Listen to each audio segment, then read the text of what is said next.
Hey everyone, this is Adam Hudson here. Today is October 15th, 2025.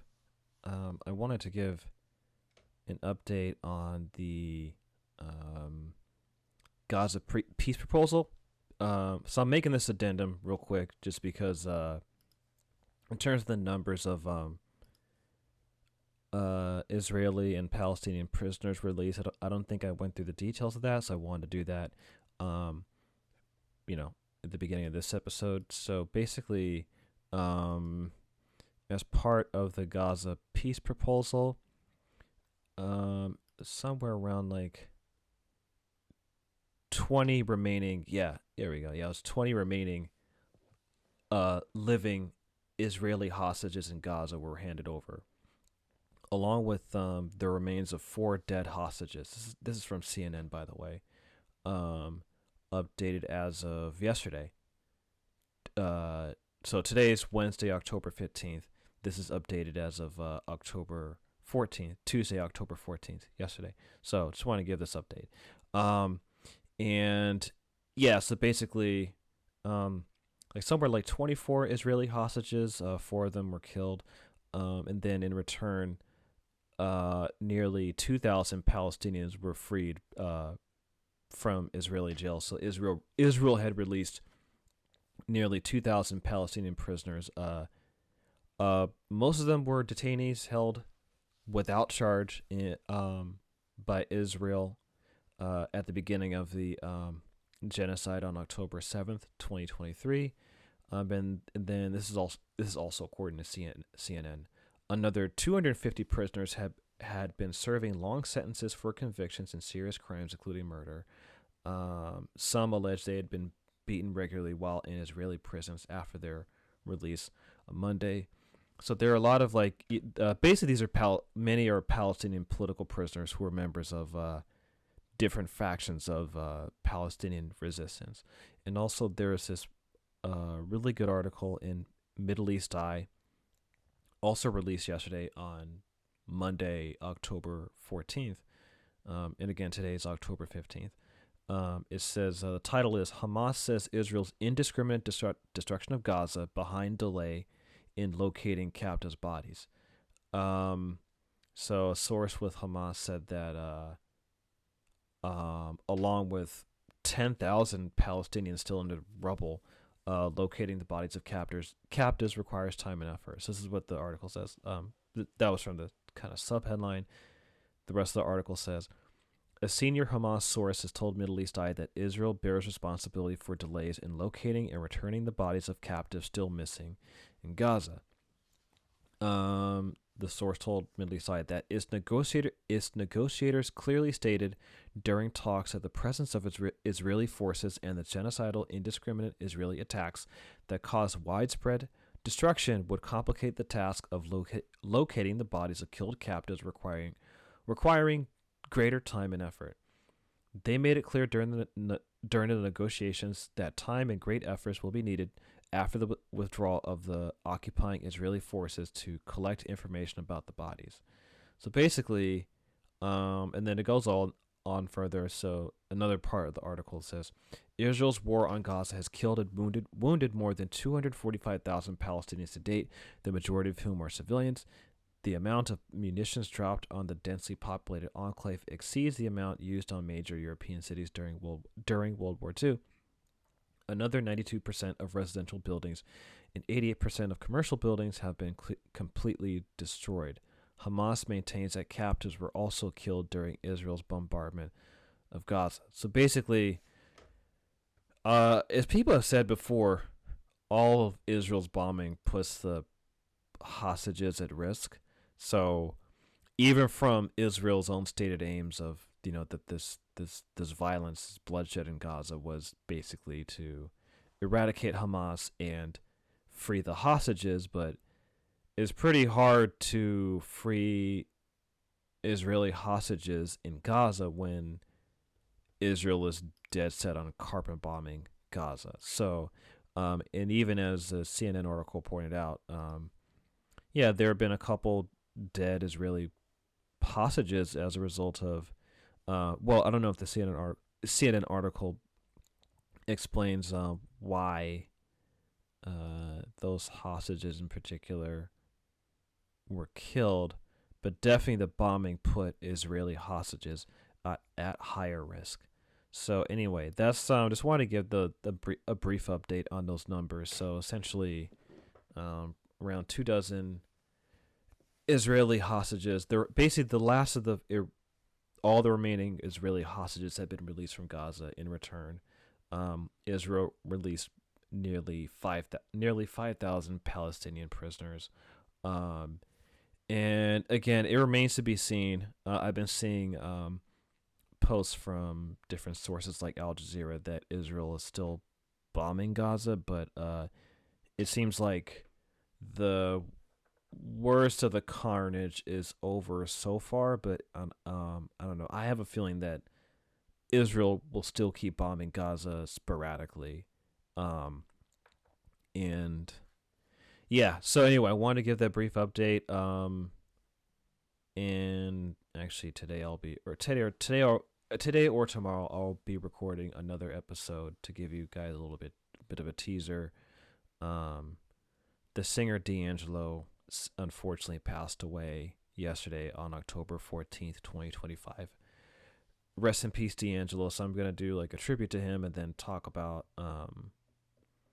basically how digital overproduction has sucked a lot of the soul out of music. So anyway, enjoy this episode, and like I said, got another one in the works. Take care. Yo, what's up, everyone? This is Adam Hudson here, recording another solo episode, Adam's Riffs, for Real Sankara Hours, your favorite Pan-African socialist political podcast. Peter and I recorded a in-person episode where like we were able to record together.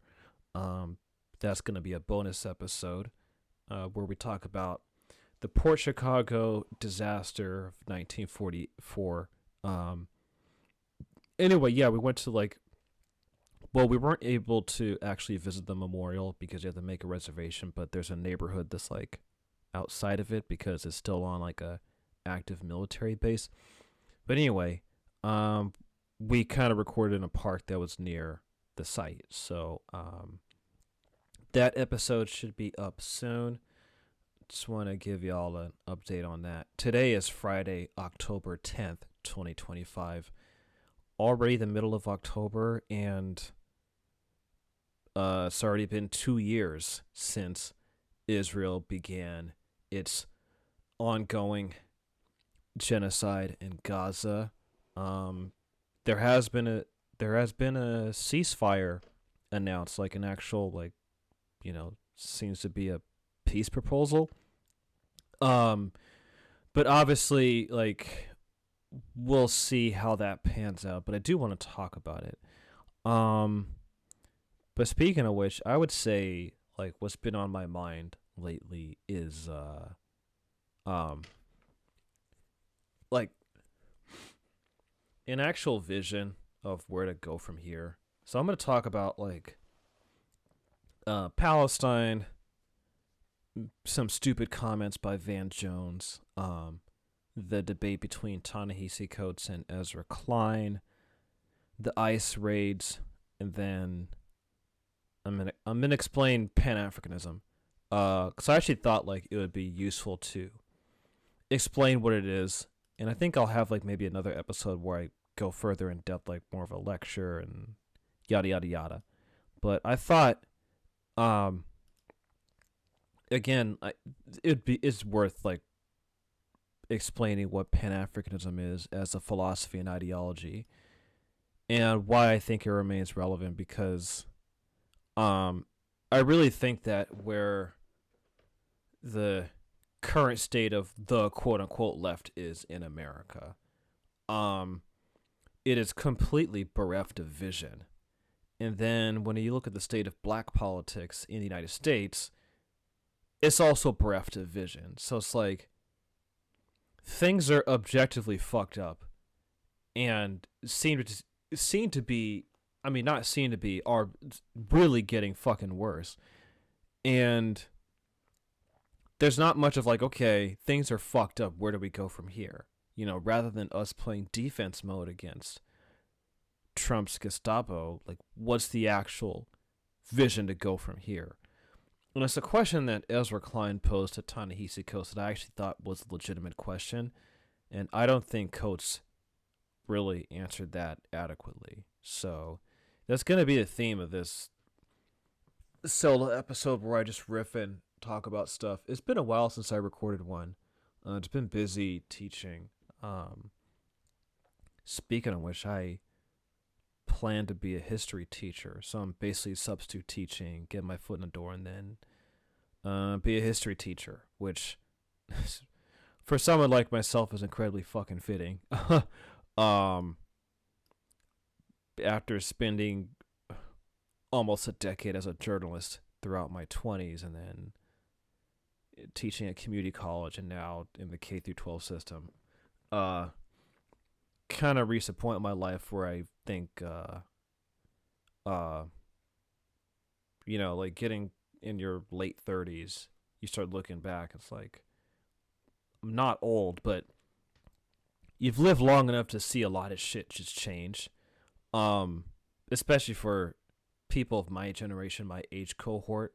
I really felt seen when I heard the term Great Recession Millennial, which basically is the cohort of millennials who were born between 1985 and 1989, which that's me and Peter.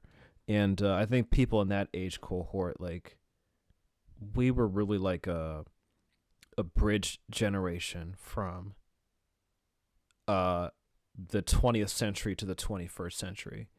And I feel like I'm at the point where, you know, I'm definitely not getting younger. As time goes on, you just get fucking older. But it's something I've been thinking about, like, just in terms of politics and the state of the world. Because I've kind of reached a point, because I've been thinking a lot about it. I've been in political activism and politics and stuff for almost my entire adult life at this point. Because one of the first protests I organized was at Stanford University, which is where I went for undergrad, and it was a protest against the former Secretary of Defense under George W. Bush, Donald Rumsfeld, because he was he got like this appointment to be a distinguished visiting fellow at the Hoover Institution. And for those of you who don't know, the Hoover Institution is a right-wing think tank on Stanford University's campus.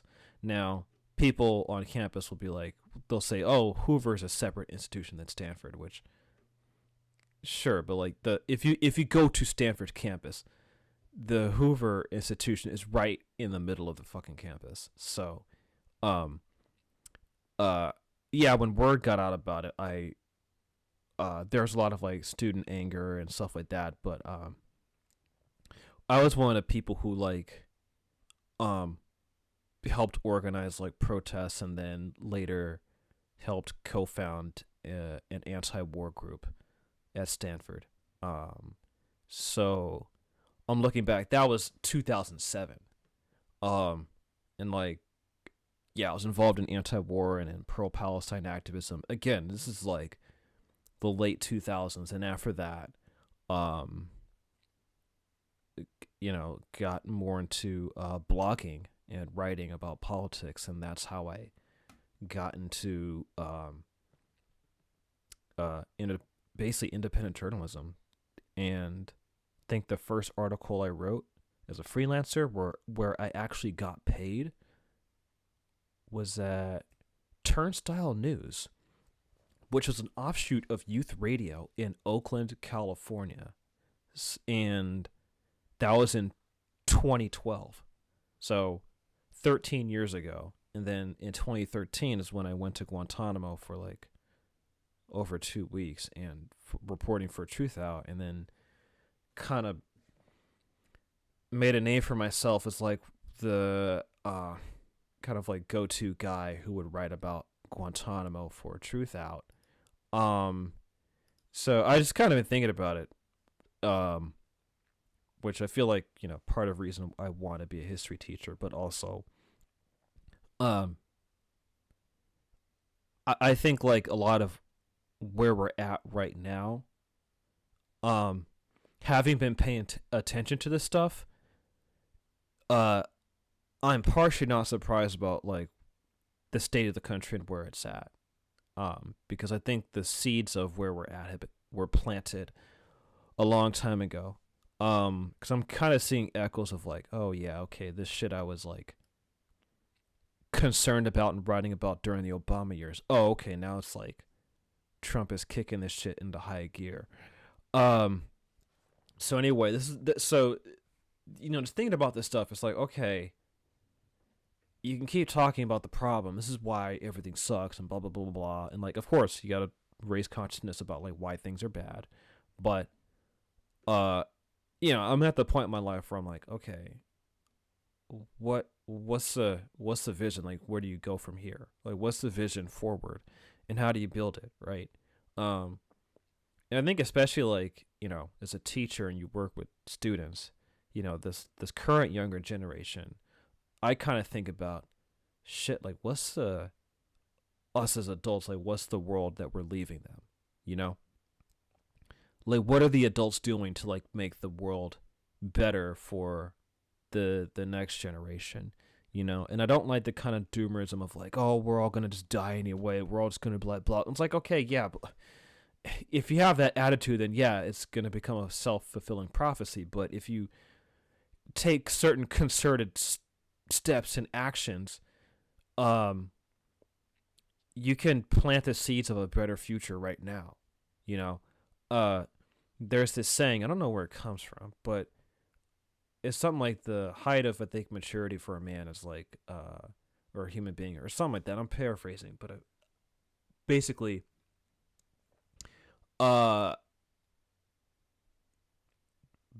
planting a seed for a tree, knowing that you will not live long enough to benefit from its shade. So I repeat that again. Basically, I'm paraphrasing. I don't know where this quote came from. I had heard it, but it really stuck with me. That basically, like a wise man will plant the seeds of a tree, knowing that he will not live long enough to benefit from its shade, and that future generations will benefit from its shade. So that's something I think about. Like, what seeds can I plant while I'm still fucking living?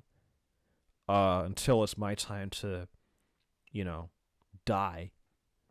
What seeds can I plant that hopefully that future generations could benefit from its shade? And I think it should apply to politics as well, because like it's one thing to just like rant against the problem, but it's like, okay, what are you going to do to fix it? And what seeds are you planting so that hopefully down the line, future generations will benefit from the shade? Which actually I think will dovetail well with like the first thing I want to talk about, which is the stupid Van Jones comment. I don't want to spend too much time on it, but it's worth mentioning because Van Jones, who, by the way, used to be a leftist. Speaking of like Oakland and the Bay Area, like that's where he got his start. I mean, he's obviously older than me, so like I never really crossed paths with him, but I know people in like Oakland activist spaces, like people who are older than me who have been involved in this stuff for a long time. They remember him as like, he used to be at the Ella Baker Center for Human Rights. He was he was really involved in like environmental justice for communities of color. He was briefly in the Obama administration, and then like there was some right-wing campaign to oust him out. I think it was let me Google it, because I think it was Breitbart, I believe.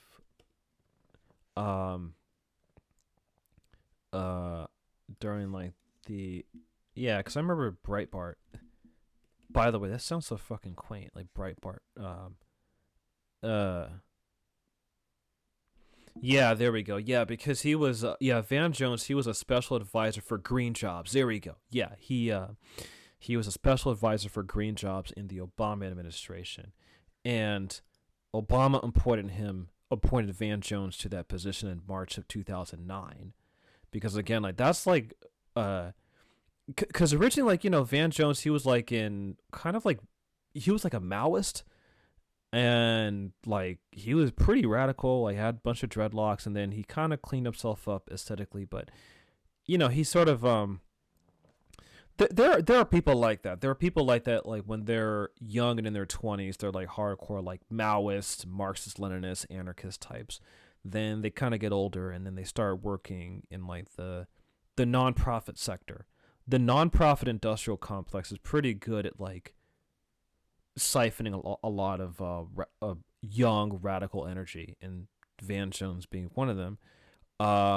But that's not to say like all nonprofits do bad things, but because the nature of nonprofits, because there's so much of like the nonprofit industry is just them just raising money and begging rich people for money and grants and stuff like that to maintain their institutions and organizations. And like I said, a lot of them do good work. I mean, there are a lot of nonprofits that do good work. Like Truth Out, for example, is a nonprofit. So just by being a nonprofit doesn't mean that it's nefarious, but there is like a nonprofit industrial complex though, where they get so focused on like grant money, like it there's elements of the nonprofit sector where it does defang radicalism. Van Jones being a case in point. Like, so anyway, Breitbart, which is this website by the late Andrew Breitbart, this kind of he's this conservative activist. This is before like Daily Wire, basically. So think of Breitbart as like a predecessor to like the Daily Wire. It was similarly, Breitbart was similarly misogynistic, racist, far right. So yeah, it was Breitbart News, and and I think there are a lot of people who like kind of came out of the Breitbart circle. I believe, like I'm looking up. Like Ben Shapiro, definitely came out of Breitbart, and then Ben Shapiro went on to create Daily Wire. So anyway, Breitbart News and a bunch of other like kind of conservative media outlets, they dug up like stuff that Van Jones said in the past, like Van Jones signed like a 9/11 truth petition, like conspiracy theory about like 9/11. And so like and then also like even the Fox News commentator Glenn Beck, he did the same thing. So anyway, there was just like media pressure from the right, and that led to Van Jones resigning from his green jobs position in the Obama administration. And so since then, like Van Jones has become a kind of like this media pundit, talking head, and whatever radical politics that he had before, like it have like completely just gone away. So anyway, in the context of on a recent episode of Real Time with Bill Maher, Bill Maher was like, Bill Maher was blaming critical race theory for the pro-Palestine protest on college campuses, because his thing is like, we can't make the situation be like oppressed versus oppressor, when it's like very fucking clear that Israel is an occupying force. That's not like that's not even a radical left position. That's like, the position of like the UN and like international human rights organizations and the International Court of Justice. Anyway.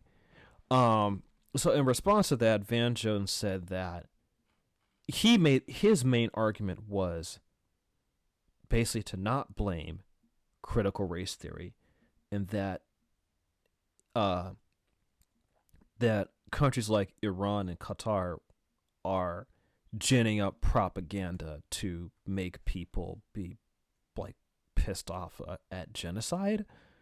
And he made this kind of like it's a joke comment where like basically that all people see on social media are dead baby, like it's basically all young people see on TikTok are dead Gaza baby, dead Gaza baby, dead Gaza baby, dead Gaza, dead Gaza baby, dead Gaza baby, dead Gaza baby, Diddy, dead Gaza baby, dead Gaza, and then like the audience laugh, and then like Bill Maher, and then the other person on there was Thomas Friedman, who's also like a liberal Zionist. Like they kind of like chuckled, and yeah, there's a lot of rightful pushback against that comment because it's so just disgusting that he would make a joke about dead Palestinian children because, yeah, if you go on Instagram or TikTok, there's a lot of just horrible and incredibly graphic images of like children with their limbs blown off. And he made a joke about that, and then he apologized, but he did not rescind his original point was that he was putting the blame on Iran, like that this is like some result of foreign propaganda versus like the rest of the world seeing this, and this is, I mean, there's no proof that it's foreign propaganda. He just kind of pulled it out of his ass. But anyway, actually, let me adjust that. There is an article on Drop Site News by Sharif Abdel Qaddus who there is this I believe this it's this fellowship. Basically, it was created by Los Angeles-based journalist Jackie Karsh, and essentially her aim was to wage an information war when it came to Israel-Palestine. And so anyway, so she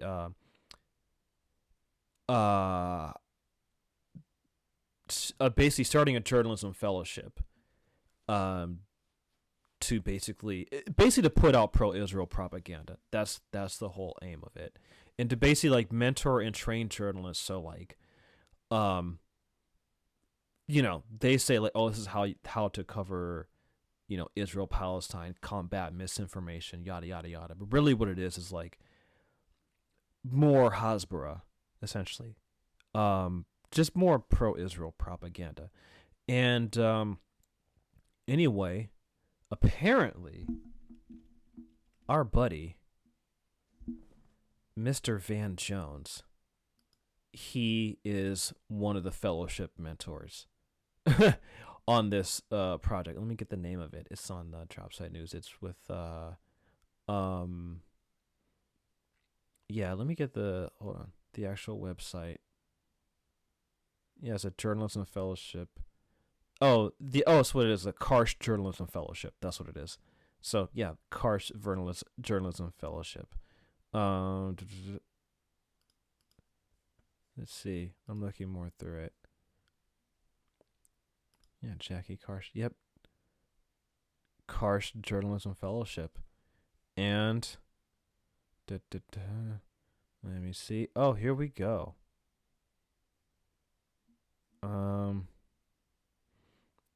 Yeah, he's listed as a mentor on the Karsh Journalism Fellowship.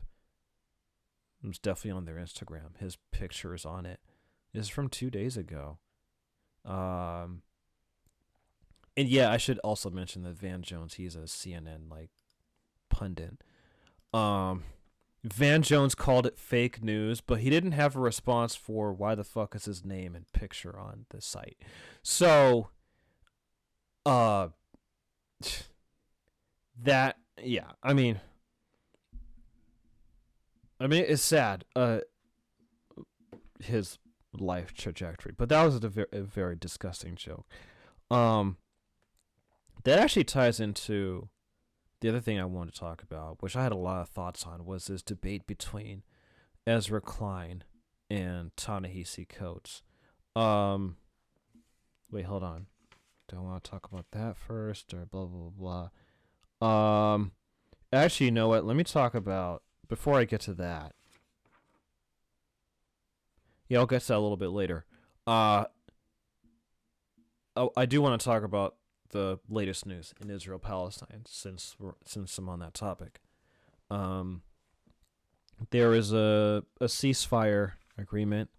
I mean, there's been a lot of ceasefire agreements that were announced, and Israel just fucking violates them and shit. And so it's hard to like have a lot of optimism, but seeing like pictures and videos of Palestinians and Palestinian children just rejoicing because they're just so sick of the bombing, and that there's some hope of the bombing to stop. I'm like, man, I can't blame them for feeling that way. So I'm not, not casting judgment that they've the people of Gaza have been through fucking hell. So like, Jesus, just at least letting up the fucking bombing. Just that's the bare minimum. Anyway, so yeah, it was recently announced that there'd be a ceasefire agreement between Israel and Gaza. I hate it when they frame it between Israel and Hamas because it's not a war. This is just a genocide. So Israel, an occupying power, is just inflicting all of its might and damage to decimate this besieged population. And Hamas is like the one bit of resistance that they have against that. So, anyway, oh, by the way, after the ceasefire was announced, like, Israel still bombed Gaza, which again kind of adds to, the cynicism. But basically, I think what happened is that like Trump likely pressured Israel to accept the ceasefire for his own selfish interests, because I don't think Trump was trying to do this out of the goodness of his heart. Like, he wants his Gaza Riviera, and like he can't have his little like petty ass Trump Gaza Riviera if Israel keeps fucking bombing it. So, and then he obviously wants a Nobel Peace Prize, which like I think it's too late for him to get it or something like that. But I mean, it's so obvious that Trump is just a fucking narcissistic fat dick. So he's doing this out of his purely selfish interests. And even like Jeremy Scahill, who full disclosure, I was previously his intern at The Nation magazine when I was an intern there in 2012. But like Jeremy Scahill did a lot of great work at Dropside News, like interviewing like members of the Palestinian resistance, and he's been on Breaking Points, and so I've found this insight to be valuable. But kind of like just listening to him, the takeaway I got is essentially like what he's getting at is there factions of the Palestinian resistance like Hamas, Islamic Jihad, etc. They were aware that Trump is unpredictable and erratic, but also like selfish, and so like they were just like, hey, they had to work with what they got. So they tried their best to like, appeal to Trump's ego to get this deal, and that's essentially what happened. I definitely encourage you guys to listen to Jeremy Scahill's like insight. He breaks it down very well. So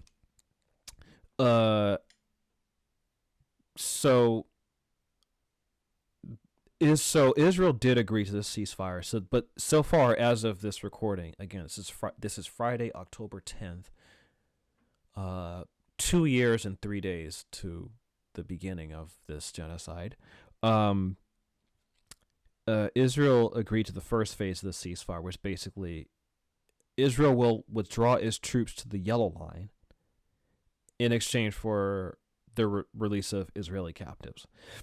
So that's the first phase, but Israel will still retain control of like 58% of Gaza's territory. Israel only agreed to the first phase of the ceasefire, so which basically amounts to the release of I believe 48 Israeli hostages.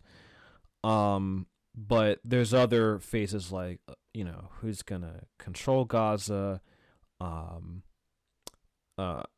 There's also the issue of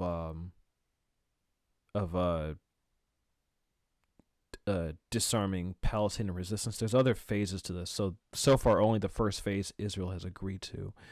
But there's still other issues. But Israel is not withdrawing entirely from Gaza. That's sort of like one, in my opinion, at least my personal opinion, that's like one reason to be like on guard about this, because Israel has not agreed to fully withdraw from the Gaza Strip. So there's other issues that are yet to be worked out. But it seems to me that the people of Gaza are like happy that the bombing has ceased, and I can't blame them. For feeling that way. Let's see. I want to see if there's anything else I want to talk about that. I'm as my only other feelings on this are like wait and see what happens, because there's other stuff that could happen that could like make one cynical again. But at least for now, like the people of Gaza have like some breathing room and like some chance to just like go outside without Israel constantly bombing the hell out of them. And then on top of that, I want to talk about these ICE raids, and then I'll talk about the ICE raids and the Ezra Klein coach debate. Yeah, there was an apartment complex in Chicago that was raided, and it was mostly black people. It was raided by ICE, and there's some like conversation about the need for black and Latino solidarity, because like ICE is not just coming for Latino immigrants, and that these actions could impact other communities of color, which I agree with. But I will add that like even before these ICE raids, I mean, it's obvious that the police have always treated black communities like shit. It just wasn't like ICE, right? Because ICE is immigration, so like Black America's long-standing issues with law enforcement have not been with ICE, because, and keep in mind, ICE was formed after 9/11. So before 9/11, there have been like killings of black people at the hands of law enforcement, going back to like the 60s and even before that, right? So, and this is on my let me get to this thought actually even further, right? Because I think here's my big picture argument, what I wanted to say about this, about the ICE raids.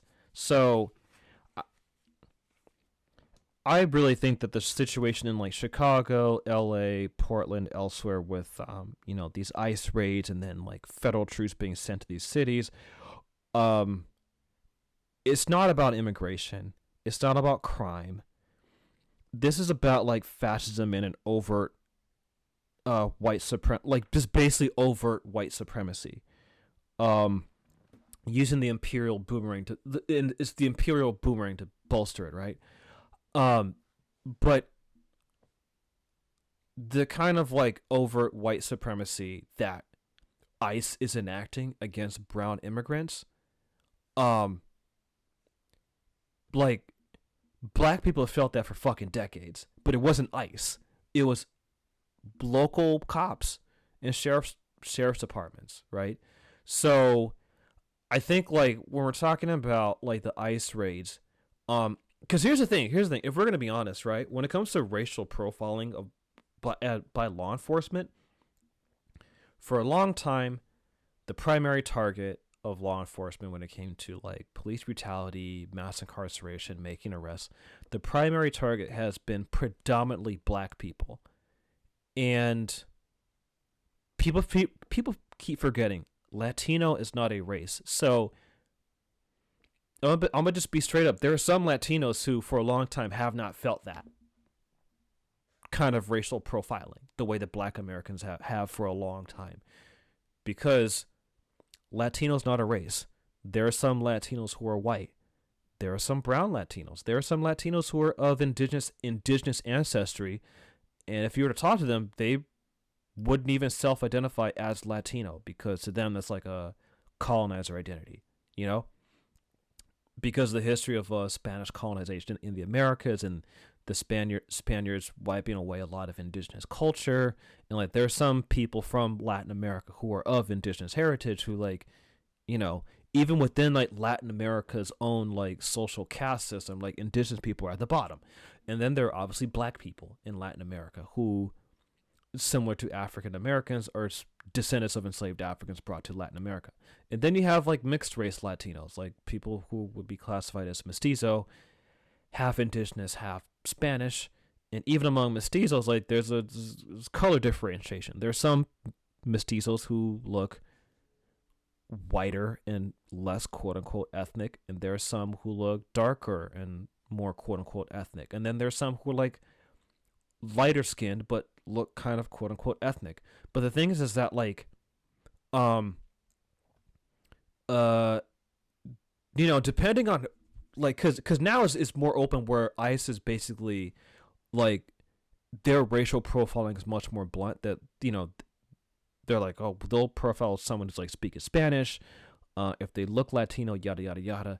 And to be fair, like, you know, in states like California, there's a long history of racism against Mexicans. You know, like the Zoot Suit riot in the 40s. But the thing is that, like, I think part of the kind of like why this conversation comes up about like, you know, there needs to be solidarity between blacks and Latinos, because like ICE is not just going after Latinos, it's going after other communities of color. I think part of the reason why that issue comes up is because even before these ICE raids were an issue, when it came to like racial profiling by police, not all Latinos were impacted by racial profiling to the same extent that Black Americans were. And that's just the fact. And so, I think, like, you know, when we're talking about this, right, like, in my opinion, I think what to me, what ICE is doing, it's really not that much fucking different than like what police have been doing in black communities for a long time. It's just a different agency, and I think ICE is just much more like, even local cops don't like ICE, because ICE, they're just much more thuggish. You kind of get like the lowest of the lowest scumbags to join ICE, and they're just like stupid and petty, and you know, with at least with local law enforcement, there's a degree. Let me put it this way. I would argue there's a degree of professionalism within your local municipal police department or your local county sheriff. There's a higher degree of professionalism within those law enforcement agencies that doesn't exist in, let's say, ICE or even DHS, right? So I think like part of the reason why it's shocking people is because of like how thuggish ICE and DHS are as fucking agencies. But what I would argue is that like what they're doing is like what cops have been doing for a long fucking time. Like, it's just the local law enforcement. I think people have just accepted like Black Death at the hand of police is just fucking normal. And so when ICE and DHS start doing it with like, you know, this massive show and force in cities, and are now overtly racially profiling another group that is not black, it starts to get people's attention more. And because it's Trump doing it, and Trump is doing it in such a haphazard like he's just doing it in such a blunt and open way, it does like shock a lot of people. But you know, I think if we're gonna have a conversation when it comes to like, you know, this is why black people need to show up, people need to make a connection people need to make a connection between like what ICE is doing right now, like that kind of raid. For example, the raid that they did in that Chicago apartment. Like, I'm gonna tell you, as a reporter, I've heard of a lot of police raids that were very similar. It's just they didn't make national fucking news, and is usually in black communities, and sometimes and sometimes when we talk about black communities in black and brown communities, there are non-black POC ethnic groups, sometimes other Latinos, sometimes Pacific Islanders, especially if you're here in the Bay Area.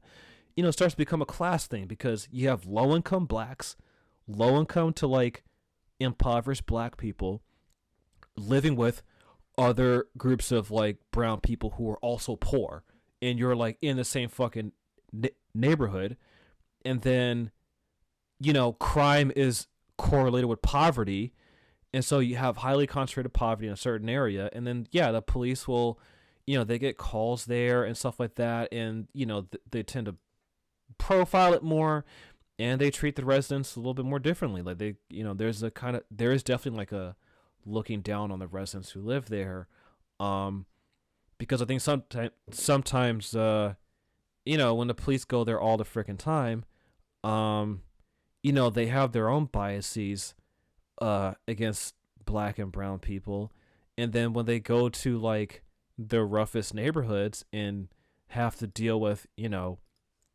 like drug addicts and stuff like that, like it just reinforces whatever bias that they already have, right? And then there's the internal culture within law enforcement agencies that just reinforce it, right? And so I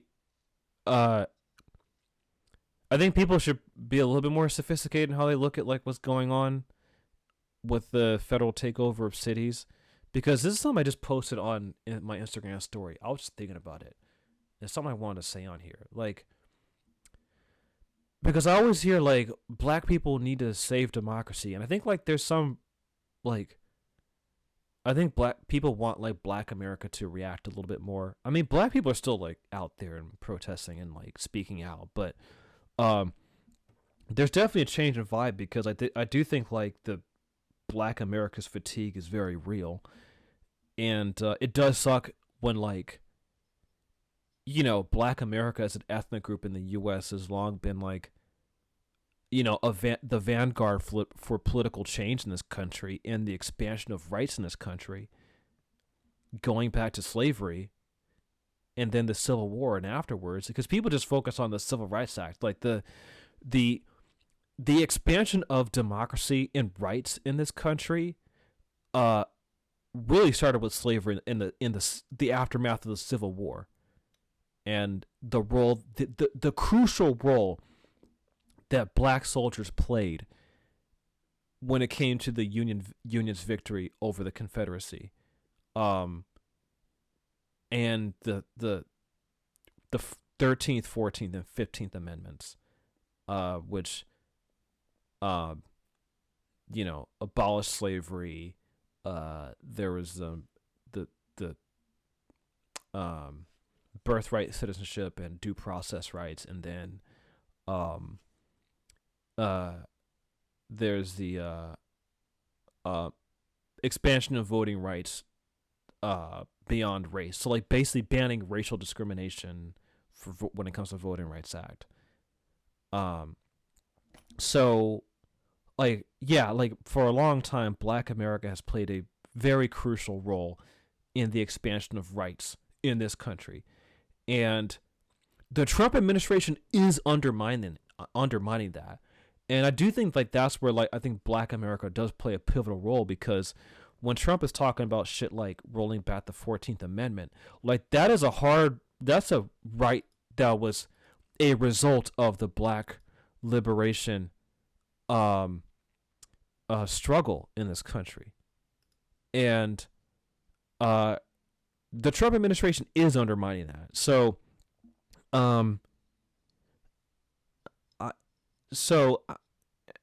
I think I almost lost my train of thought there. Like, hold on, let me kind of just slow down, because sometimes my mind moves faster than how I talk, or some of my therapist said, but like she made an interesting point about that that I now think about, like the speed of my mind and the speed of how I talk. So let me just like slow down a bit. Oh, okay. I do think the mood among Black Americans is noticeably different, because there is a real fatigue, and there is also like dang, why should we stand up to protest for everybody else? Why should Black America be asked to be the superhero when it comes to American democracy, right? And okay, yeah, this is what I just posted on my Instagram stories. This is a question I wanted to pose that's like worth thinking about. Let's say that happens. Let's say Black America puts its collective cape on. It's like, all right, we are going to save democracy again from the evil Cheeto and like Stephen Miller, and let's say that happens, and let's say Trump Cheeto gets out. It's all the Republicans get out. Cause let's say shit gets so bad that like we successfully, along with Black America's help, I'm just thinking out loud here.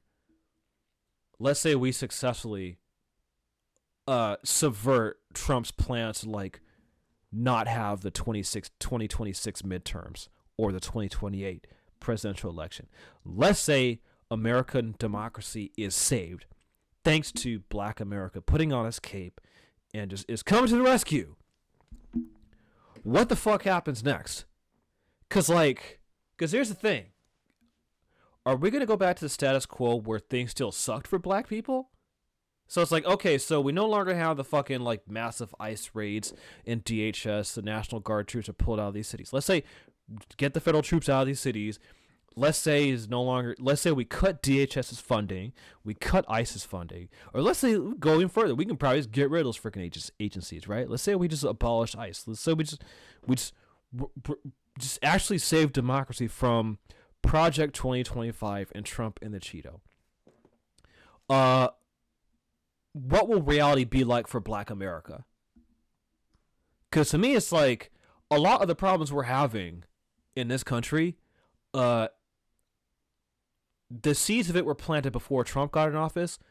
The seeds were planted before Project 2025. And there were elements of that shit, like, you know, that I would say, like, transcend the, like, existence of ICE and DHS. You know, so, because even something like the nature, because it's like, I don't want to deny the severity, because, like, what ICE is doing is complete thuggish behavior. Just, like, you know, because I live in a, you know, multi-ethnic community with a lot of Latino immigrants. Like, I don't, like, again, black Americans and Latinos and other communities of color, we do have issues. So I'm not gonna sugarcoat that, right? Like, it's not always, not all communities of color are gonna like be this peachy kumbaya, blah blah blah blah. Like, people are gonna have fucking issues with each other.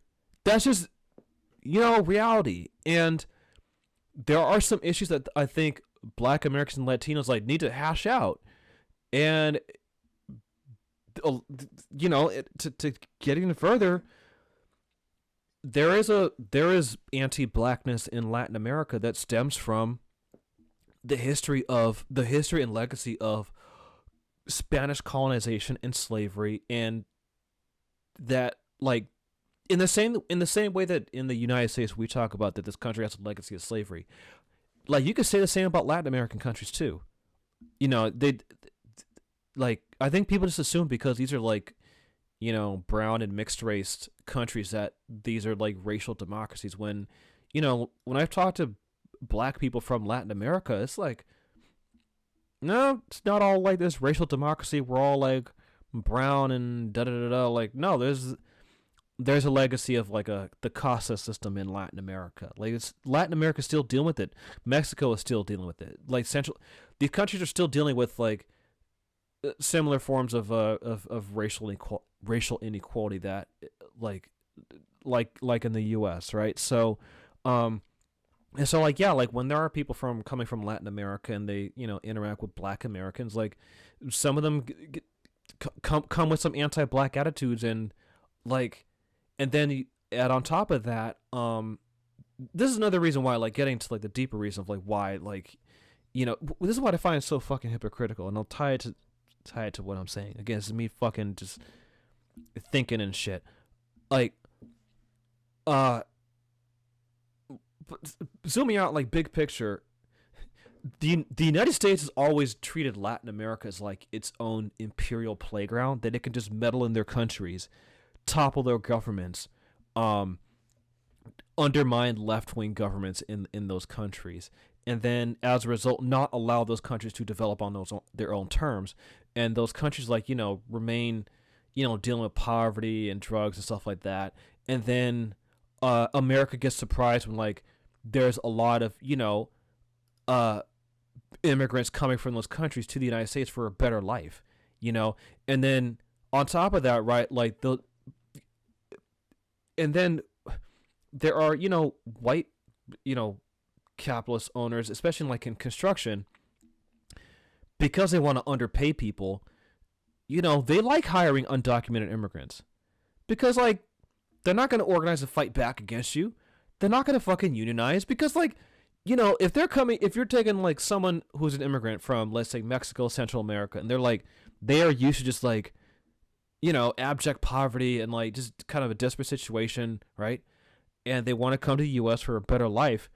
It's easier to take advantage of that person because, like, oh, they'll settle for anything, right? You can underpay them easily, right? It's easier to kind of, like, underpay and take advantage and screw them over. And that is why, like, on the one hand, the Republicans and the right-wingers, they complain about, like, why are all these Mexicans coming over here? They're taking our jobs, and why are they speaking Spanish and blah, blah, blah, blah. But on the other hand, it's like, you guys like having another pool of cheap labor to take advantage of. You know what I mean? So it's like the white America and the capitalist class will, like, talk out of two sides of their mouth. Because on the one hand, they create the economic conditions that cause people to flee their countries. And it's still fucking ongoing. And in another episode, I'm going to talk about, like, it seems very likely that the U.S. is trying to go to war with Venezuela under the cover of, like, now it's, rather than, like, a war on terror, they're trying to use the same framework of the war on terror, but replace terror, conflate drug cartels with terrorism. And so, anyway, I have an episode planned on that where I flesh it out even further, because that's where I also see, like, continuity between, like, the Obama, the war on terror, and in this administration. But, like, so yeah, the U.S. and the CIA, overthrowing governments in, like, Guatemala, El Salvador, Nicaragua, like, meddling in these countries, and then creating the conditions where people want to flee rather than, like, them wanting to stay in their own countries and, like, help make it better. Like, the U.S. creates the conditions that people want to flee their countries, right? And then when they come to the U.S. for a better life, like anyone else, right? And me personally, I don't have a problem with immigration, like, I don't really care. Like, I mean, despite me as a black American knowing, like, yeah, it's true, there are a lot of immigrants who talk shit about black Americans. I mean, the cat's out of the bag, but, like, I still don't care if they come, like, I don't care. I'm just like, look, dude, if someone wants to come to America, as long as, like, you just do your thing, just chill, and, like, we don't have to be lovey-dovey all like that. I don't fucking care. Because it's like, I don't, like, I'm not going to be like, oh, these people talk shit about black Americans, we have to deport them. Like, I don't, like, I have an issue with them, like, maybe being anti-black, but, like, I'm not going to support, fucking ICE ripping apart their families, because that's too fucking extreme. So anyway, like, the U.S. will create the economic conditions that make people want to flee their countries. Then they pay them less, and they take advantage of them. And then the jobs that a lot of those undocumented immigrants work, it used to be black people, particularly black men, who would work those jobs. And so then you kind of create, like, some real, like, internal economic division between two groups of people who are marginalized. Because I've heard this argument a lot from, like, some older black Americans are like, yeah, like, a lot of the jobs that, like, Mexicans worked, black people used to work, which is true. Like, being, like, maids, housekeepers, construction, those kind of, like, kind of menial like service sector jobs or blue collar work that like when people say, "Oh, no one else wants to do those jobs, but Latinos are doing them." I'm like, well, before you let in large numbers of like undocumented immigrants from Latin America, it was predominantly black people doing those jobs. And so yeah, it like that right there, right? Like that kind of like economic competition, it does create like some beef and antagonism between black Americans and Latinos. My solution with that would be like, you would actually really need some real class solidarity between black Americans and Latinos. I think that issue right there could be addressed by like greater unionization and some actual class consciousness and like class solidarity. That's beyond some like vague, oh, we're all people of color, we gotta hold hands and blah blah blah blah blah. That like, you know, kind of like vague liberal multiculturalism. Like if black Americans and Latinos realize, hey, you know what? We're both getting fucked in the ass by like someone who doesn't want to pay us well. If we organize in a fucking union based on our shared class interests, we would both get paid better, right? But unfortunately, this is the reality. Even with black Americans and Latino immigrants, on within both communities, that class consciousness is lacking. So that does need to be addressed. But then, on the other hand, like, yeah, like the anti-blackness, like that's a real issue. But again, even with that, right? Even though I could acknowledge those are issues, I still don't have a problem with immigrants coming to the U.S. And I can still see the bigger picture that it is not a good thing to like let ICE do what the fuck it's doing. Like what ICE and DHS are doing to the racial profiling of just like, you know, just like grandmas and grandpas and like parents who just like, there's hardworking people and they probably forgot to like fill out their paperwork and stuff like that, and they're like, you know, they probably have a hard time navigating the country because again, like there's some, especially living out here in the Bay Area, like I noticed, like, yeah, there's some who probably they don't speak English that well. They're just focused. A lot of them, I think, are just focused purely on survival and just like putting a roof over their kid's head and putting food on the table. That like some of this other stuff, like they probably overlook. And so I can understand, like, okay, yeah, like, you know, they're coming to a new country and they're just trying to do their best to work hard and like, you know. So what ICE is doing. What ICE is doing is fucking grotesque. It's horrible. It's disgusting. And I want to encourage and support more community organizing and community defense against this kind of shit, right? But going back to what I was saying, even if we revert that, right? Even if like these ICE raids end and the DHS stuff ends, and let's say all this stuff ends, right? And like there's some sort of, like, I guess, quote unquote normalcy. Where does that leave Black America? Because again, before ICE got the explicit permission to racially profile people, the police did need that kind of explicit permission to do that against Black people. So the question I want to pose, and then it's gonna go to like the theme I want to address, is like, where do we go from here?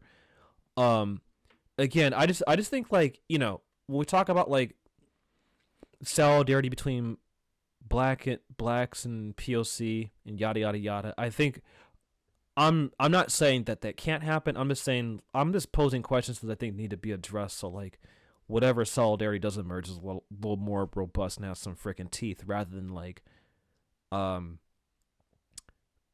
brushing these questions under the rug and pretending like they don't exist, right? So, because to me, like, my concern is that, like, when people tell Black America to put on our cape and like get up and save democracy, it's like, okay, to what end?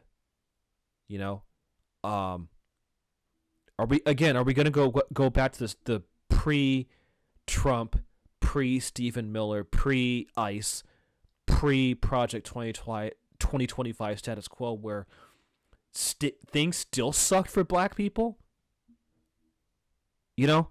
And like I said, like, to reiterate one of my earlier points, you know, Latino, that's not a race. And so, like, when it comes to non-black POC, not all people of color are treated the same.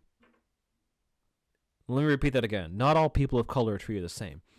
There are certain forms of treatment that black Americans have long faced that other people of color don't face. And that's including some Latinos. So I think when we're talking about, like, we need liberation and to, like, save democracy, we have to address these questions, especially, like, when people want to ask black America to get up and save democracy. It's like, okay, like, to what end? And actually, this will, as I was just talking, I was just thinking, like, this will be a nice way to get into the Ezra Klein Ta-Nehisi Coast debate, because Ezra Klein, white liberal dude, he wrote an article where it was like, Charlie Kirk did politics the right way. I didn't read it, but I will say, listening to the full-on debate between Coates and Klein, I feel like I understood Klein's argument because he was able to flesh it out more.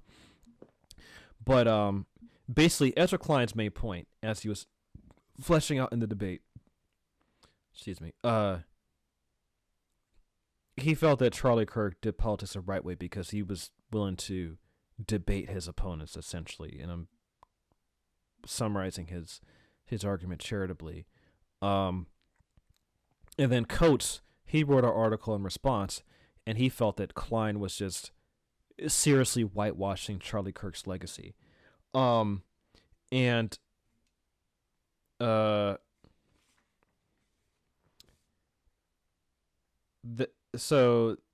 there's also something, okay, so I have my notes in front of me. I want to make sure I stay on track. Because there's other things that Ezra Klein had said. The other thing he said, there we go. Yeah, this is the main thing that I think pissed a lot of people off. Ezra Klein said that Democrats should run, I think it was on another probably podcast episode he did, but he argued that Democrats should run anti-abortion Democrats in red states to win. And Ezra Klein's main point, if you're listening to the debate, his main point was that liberals in the Democratic Party have failed, like, trans people by not being able to win.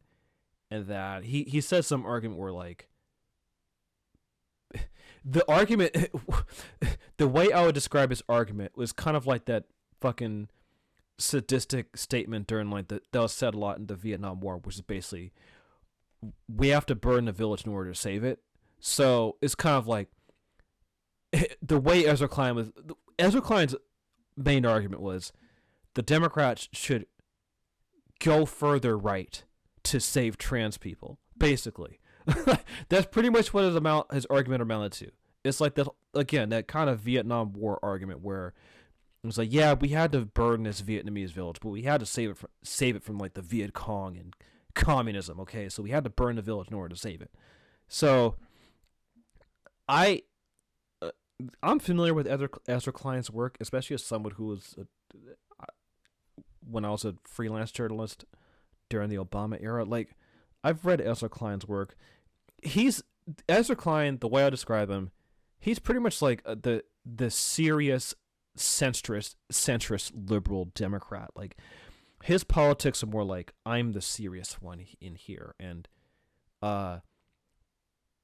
his vibe is kind of like, in terms of a lot of his politics are, he's not a right winger, he's not like a far right Republican, and he's not like an ultra progressive, but he's willing to, like, like, basically, Ezra Klein is like a millennial generation of, like, the triangulation politics of the Democrats during the 90s, essentially.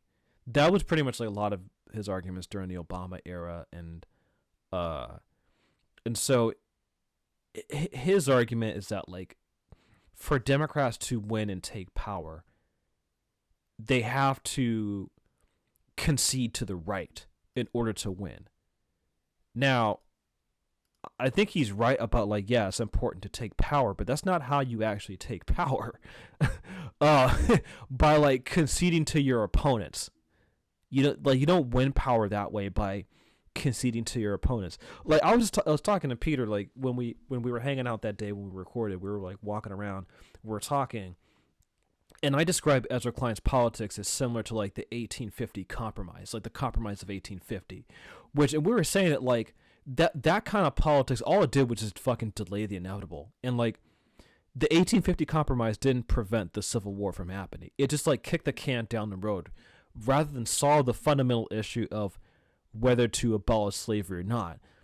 Like the 1850 compromise was like this mealy-mouthed compromise of like trying to not expand slavery but like give like some leeway to slavery a little bit.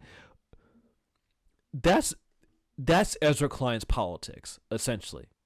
It's like a combination of 90s era triangulation and the 1850 compromise. That's Ezra. If you want like a summation of Ezra Klein's politics, that's probably the best way I can summarize them, just off the top of my head right now. So anyway, then in comes Ta-Nehisi Coates. And I think he made a strong case that that Charlie Kirk's legacy shouldn't be whitewashed. And let me tie like Charlie Kirk to like what's going on even with these ICE raids, because I think like with the ICE raids, right? This is not about immigration. Really, what this is about is essentially, and the reason why I say that why people's analysis should be more sophisticated. We're at a point right now where, Trump represents the overt white Christian nationalist, element of America. And the thing is, that element's always existed, and like I was saying in the previous episode with that I recorded with Peter, a previous free episode, Charlie Kirk helped to mainstream white Christian nationalism.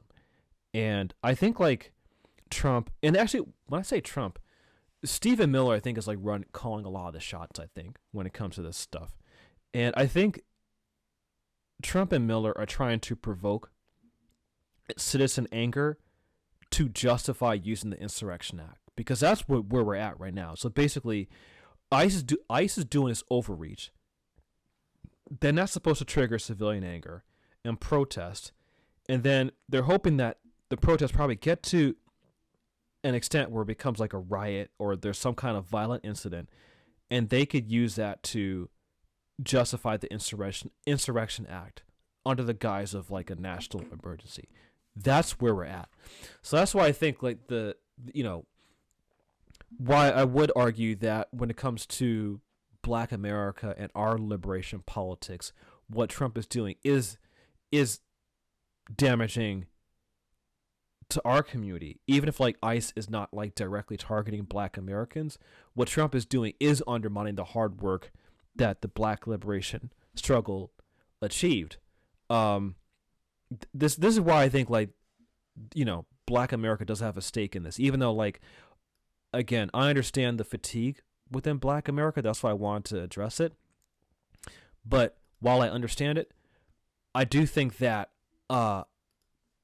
deeper than just that ICE raid in a predominantly Black apartment in Chicago, what Trump is doing, I think, effectively gets us back to like the Dred Scott era, which is basically that even if like, Black Americans may not be deported en masse, it'll go back to that era where it was essentially Black Americans don't have rights that white people can respect. That's what the Dred Scott decision upheld in the 1850s. That because it was the case of Dred Scott, who was he was an enslaved Black man, and his owners took him from Missouri, a slave-owning state, to Illinois and Wisconsin, where slavery was illegal. And when his owners took him back to Missouri, Dred Scott sued for his freedom because because Dred Scott was taken into these states that were free, where slavery was illegal, he used that as a ground to say, like, hey, wait a second, I should be free because you moved me to a free state. So that's what caused the issue.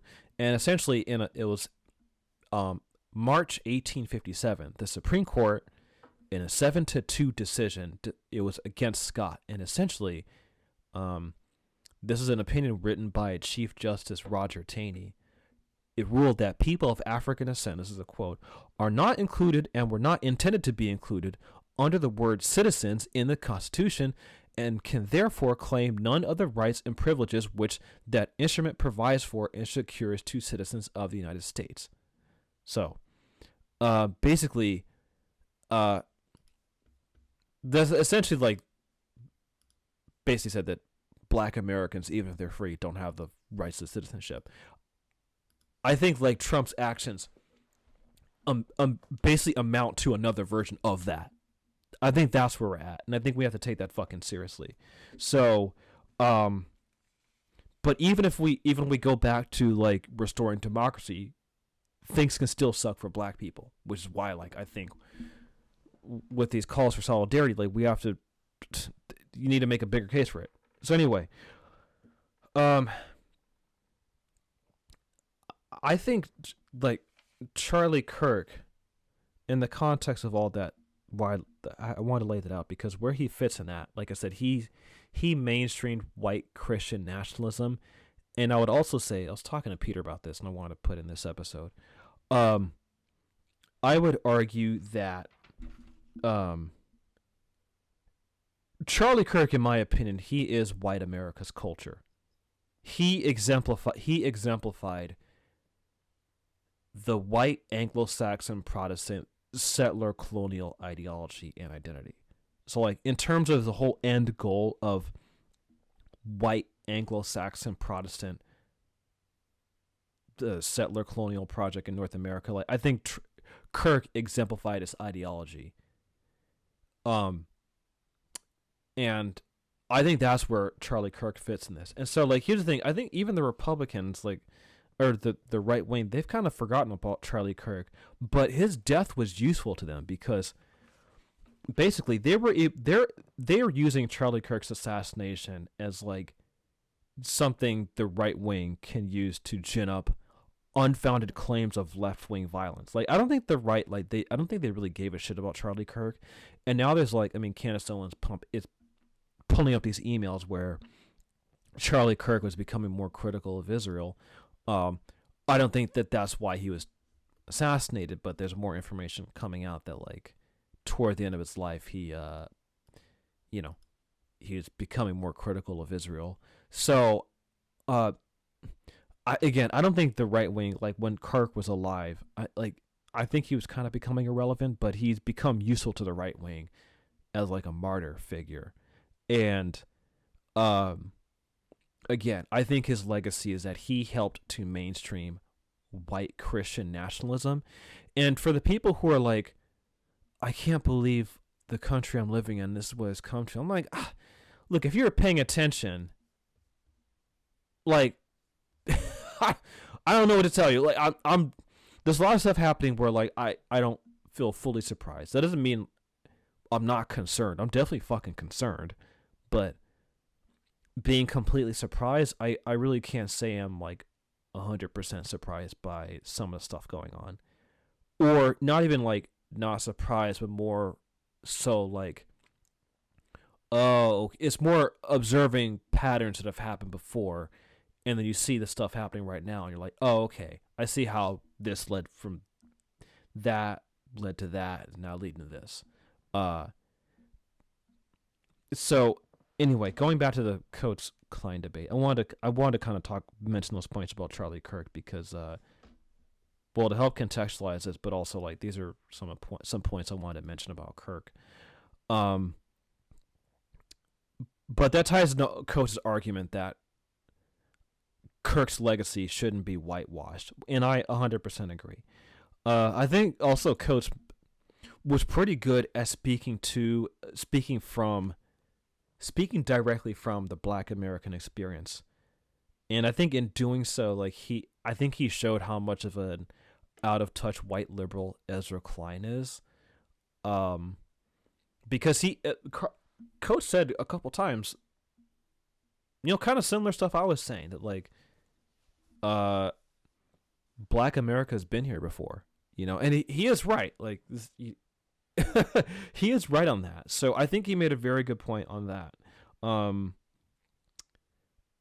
There were some things that just a couple criticisms I had of Coates. I think between the two of them, I think Coates had the strongest arguments. And even to Ezra Klein's point, there's one thing Coates said where Ta-Nehisi Coates said that he made a good point that even in some states that went for Trump, there were people who voted for abortion rights. So that was to counter Ezra Klein's point of like why Democrats should run pro-choice candidates, because Coates brought up that factoid that it's true, there were people who voted for Trump, but down ballot they voted for abortion. So, abortion is pretty, like, most Americans are pro-choice, and that's like across, that's kind of bipartisan now, which that wasn't always the case, but yeah, there are a lot of Republicans who are pro-choice. So Coates brought that up, and I thought that was a really good argument, a really good point to bring up to counter Ezra Klein's ridiculous argument of why Democrats should run pro-choice candidates in red states. And then Coates did bring up, Palestine, but in the context of that, like what Coates often doesn't bring up, Ta-Nehisi Coates was friends with Jeffrey Goldberg, who I believe he was the head of the Atlantic. He's the head of the Atlantic, and Jeffrey Goldberg is a former IDF soldier. Let me double check, because I believe the Atlantic, who's still the editor of the Atlantic, who's he? Yeah, it's still Jeffrey Goldberg. Yeah, Jeffrey Goldberg is the editor in chief of the Atlantic, and yeah,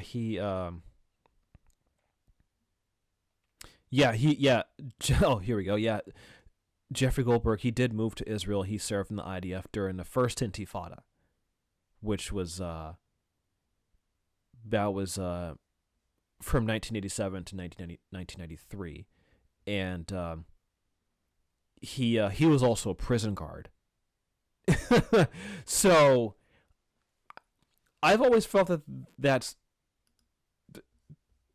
Coates doesn't bring that up often, especially in the context, because Coates is more overtly critical of Israel and more sympathetic with the Palestinians, and but I always wonder like how he reconciles that with his longtime friendship with Jeffrey Goldberg, and another thing with this debate between Klein and Coates, I felt it was a little bit too friendly, because while Coates had some really good arguments against Ezra Klein, they were saying like, oh yeah, we texted each other. So it's weird, like these guys are like still like close friends. Like but I guess they're friends in that whole like East Coast media sphere. Another issue. Oh, another point. A critique I had of Coates. Something he said where he mentioned, Black Americans are pragmatic because like basically we know that we can never get like the perfect candidate, and we vote Democrat out of pragmatism. And he was saying that like he had to make that argument even in front of like Arab and Muslim audiences, where he was like, yeah, I totally agree with you on Palestine, but gotta vote for Harris, and I just like I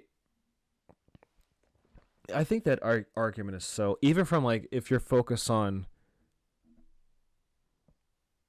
the material conditions of Black people and where we're at as a community, I don't think it's really, well, yeah, Black people tend to vote Democrat, but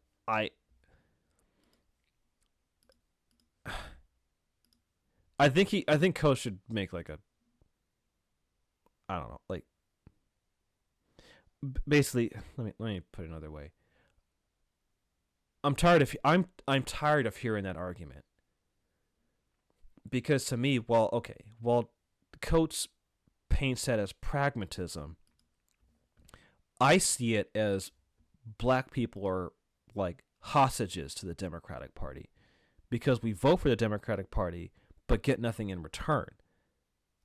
Black America is probably the most loyal racial ethnic group to the Democratic Party, but doesn't get shit in return.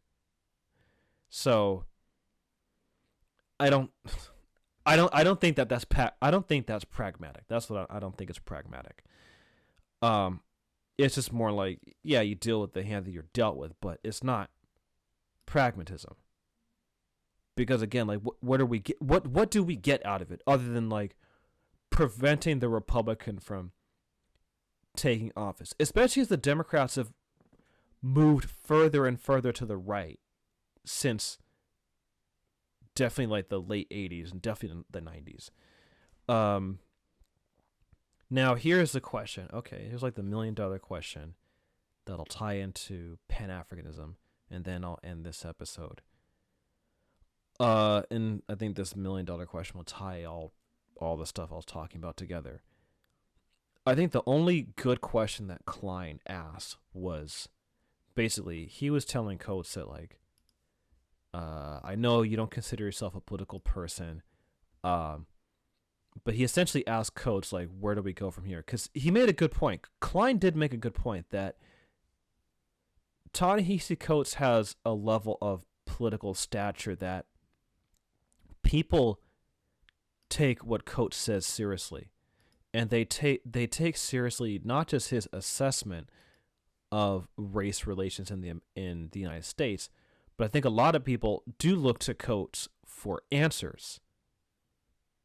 And so Klein did get to him on that, and it is true, because when I was a teaching assistant in college level English classes, Coates' book was assigned quite a bit. His books are read in English departments. In graduate school, I read Ta-Nehisi Coates. He is a serious enough public intellectual where people read his work. It's assigned reading at graduate schools, in colleges, I think even some high schools. He is, he's a very good go-to for people who are just learning about the black perspective in America. And that's how he's been held up. My issue with Coates during the Obama administration was that he was very much like, look, he very much was pro-Obama during that time period. And yeah. So whereas like during that time I was writing a lot about the war on terror during the Obama administration, and then Coates was like,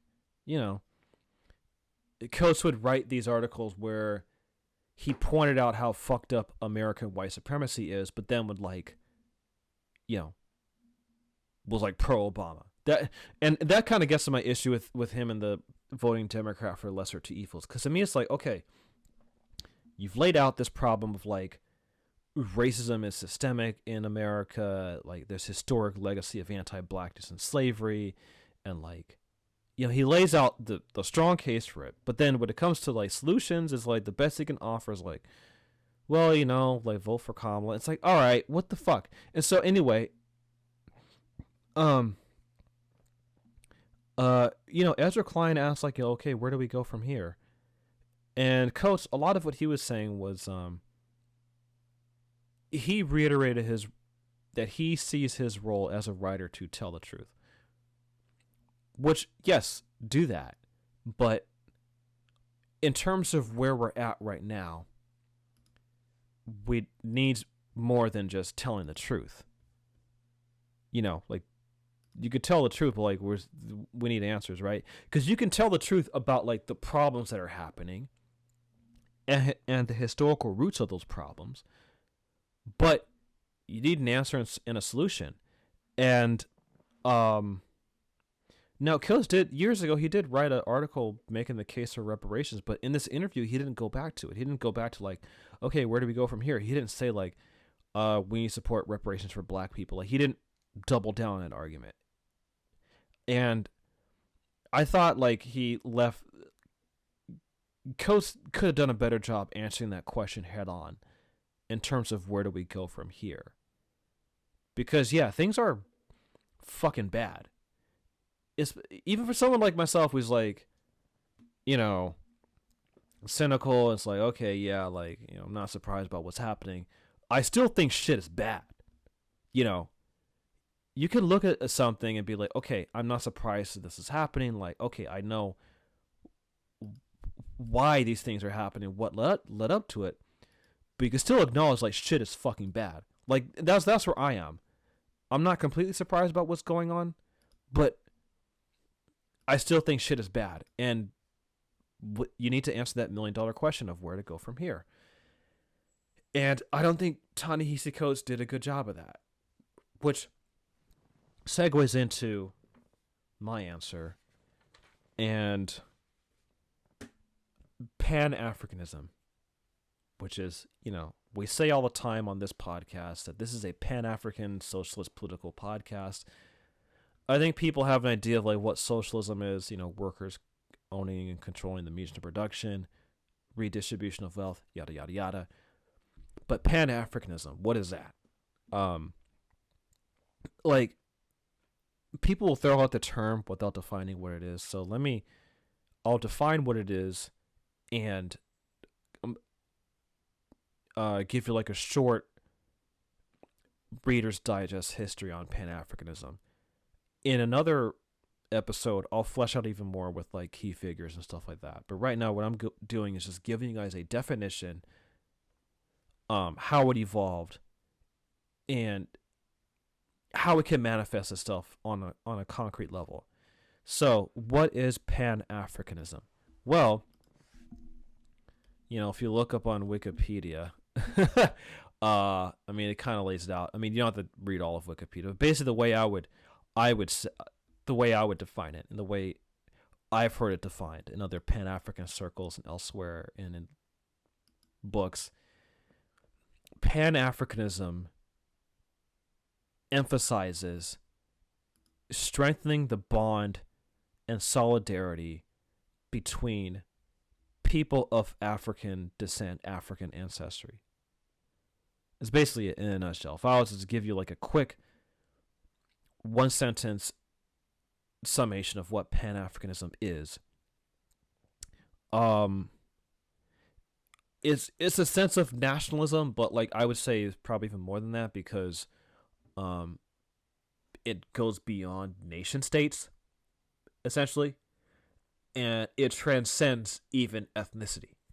So Pan-Africanism as an overarching philosophy and ideology, it emphasizes and encourages strengthening bonds and solidarity among people of African descent, specifically indigenous Black African descent.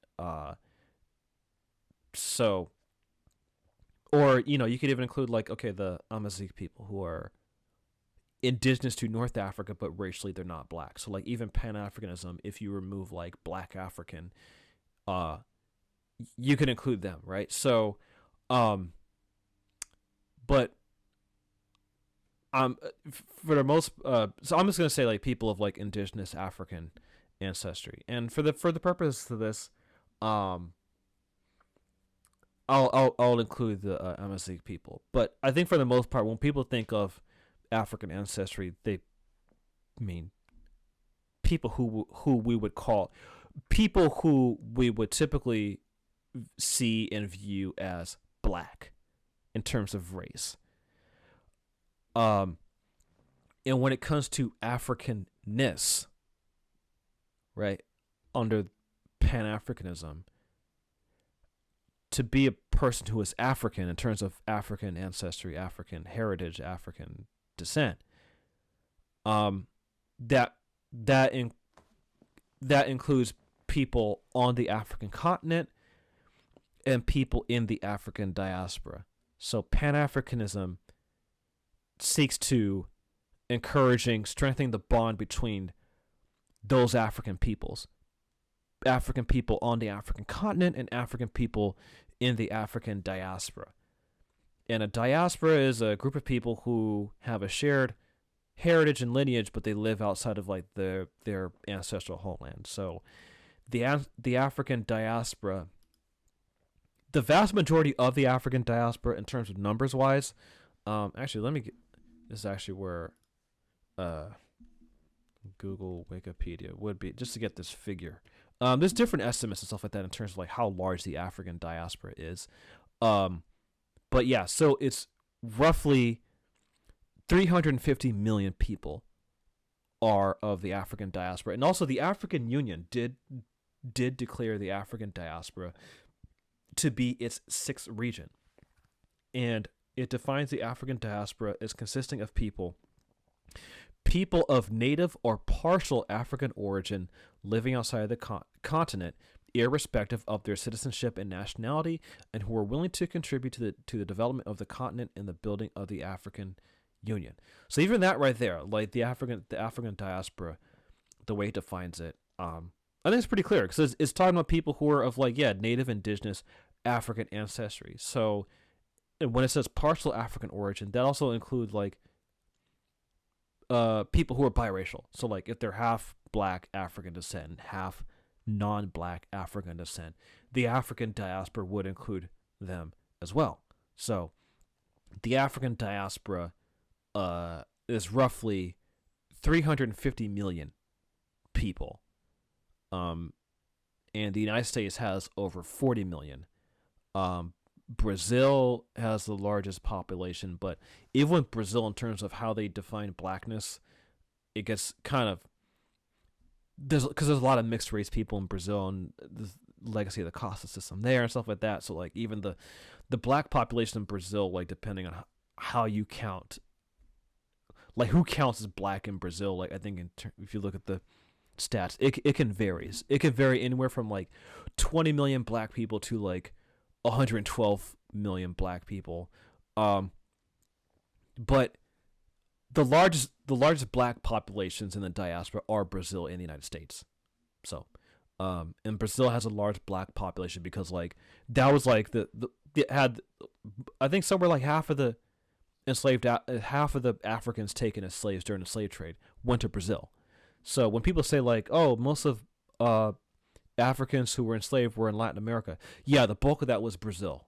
The bulk of that was freaking Brazil. So anyway, and within that 350 million people in the African diaspora, I need to get further number breakdowns of that, but like I would say a minority are recent immigrants out of Africa. The bulk of the African diaspora, probably somewhere like over 90% or something like that. But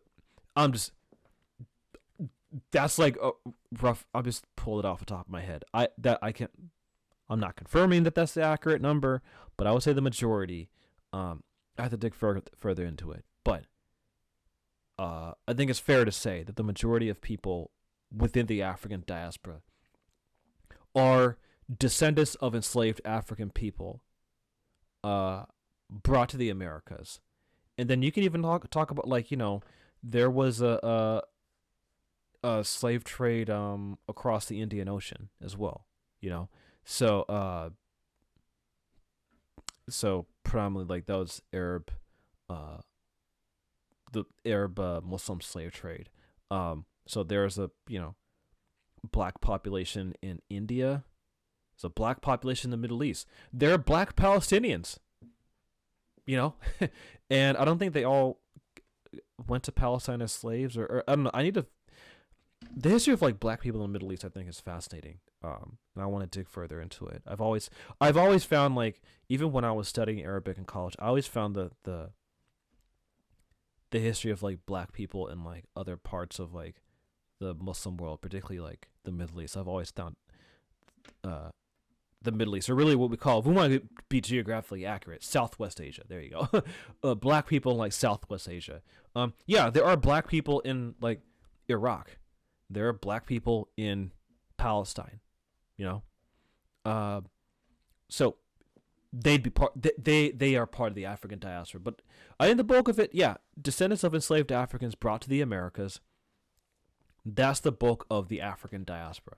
And then you add that population with like somewhere over, I think it's around like, I think the African continent has somewhere over like 2 million people, or like 1.5 million population. Oh, okay, no, not 2 million. Somewhere like 1.4 million. Okay, around there. Sorry, not million.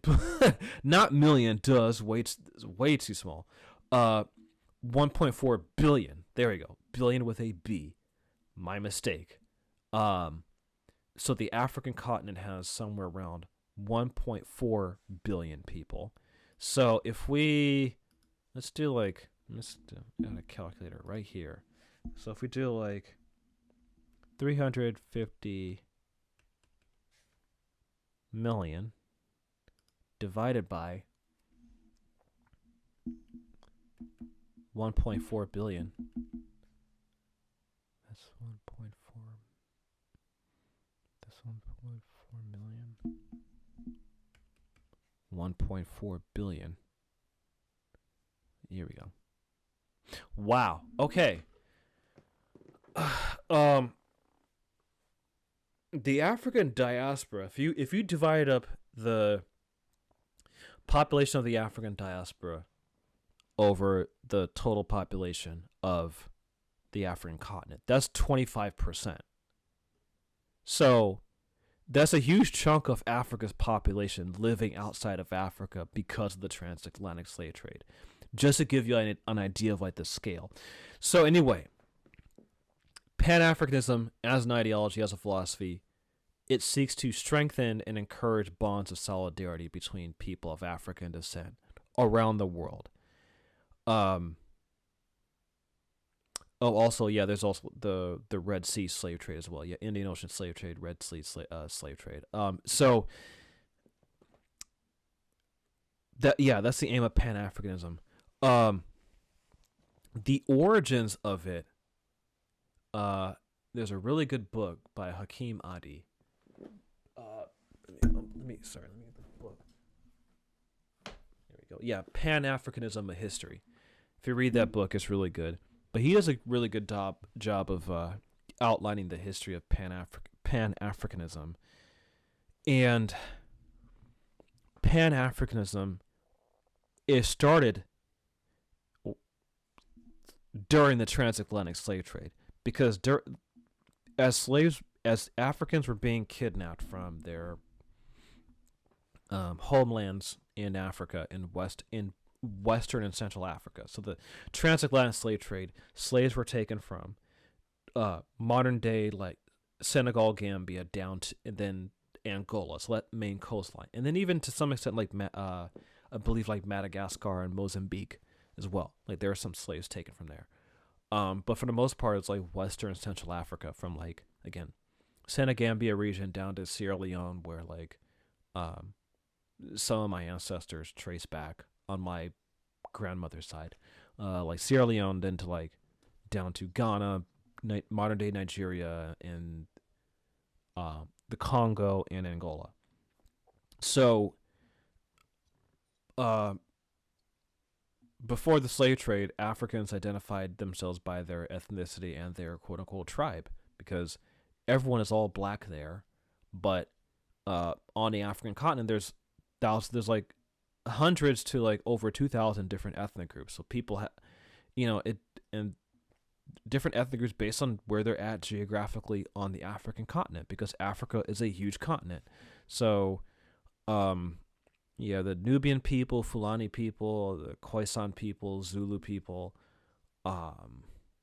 Mbundu people, Bakongo, Ashanti, like you go down the list.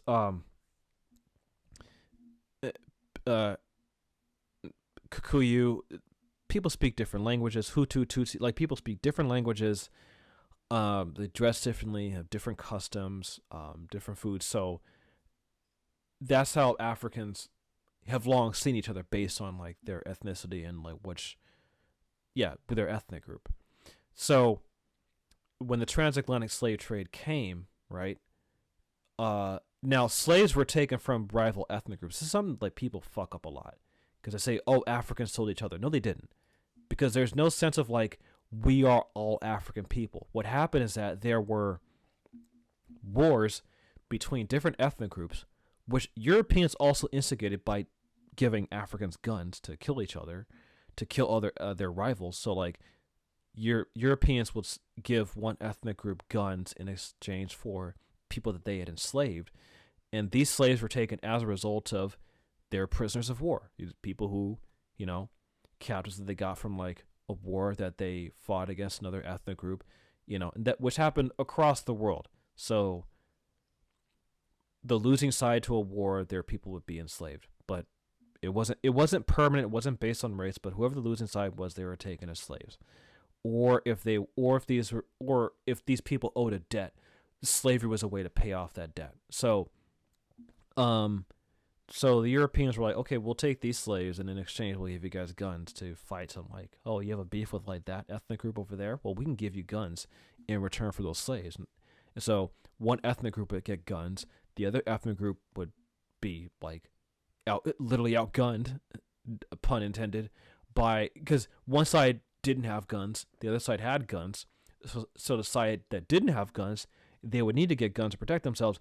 And so the Europeans, by the fact of basically figuring out how to manufacture firearms before other people, they had that technological advantage over Africans. So that spurred a lot of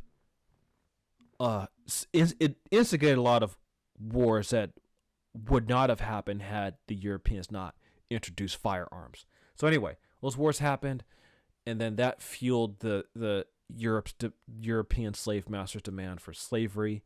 So anyway, once those Africans were enslaved in the Americas, anywhere from Jamaica, Dominican Republic, Cuba, Puerto Rico, Brazil, Venezuela, Colombia, even Mexico, the United States, etc., etc. I just want to say that because people often forget, like Mexico had slavery, and Mexico has its own black history as well. Once those Africans were taken to the Americas, whatever ethnic difference that they had on the African continent did not matter when they were in the Americas, because they would encounter people from different ethnic groups, different nations, and it's like, oh, wait, we're all enslaved here in this new world. So a consciousness emerged as a result of that, a collective African black consciousness, because it didn't make sense to like maintain whatever petty ethnic differences it may have had in Africa. That ceased to matter once they were all enslaved. So what mattered is that the fact that they were all enslaved, and they were around in this new world where they didn't know the land, the language. There were these natives, and then there were these whites who enslaved them. So among the Africans who were enslaved, a consciousness emerged where it's like, okay, this person right here, they're also slaves. They may be from like another ethnic group, but hey, we're all slaves. We have to stick together.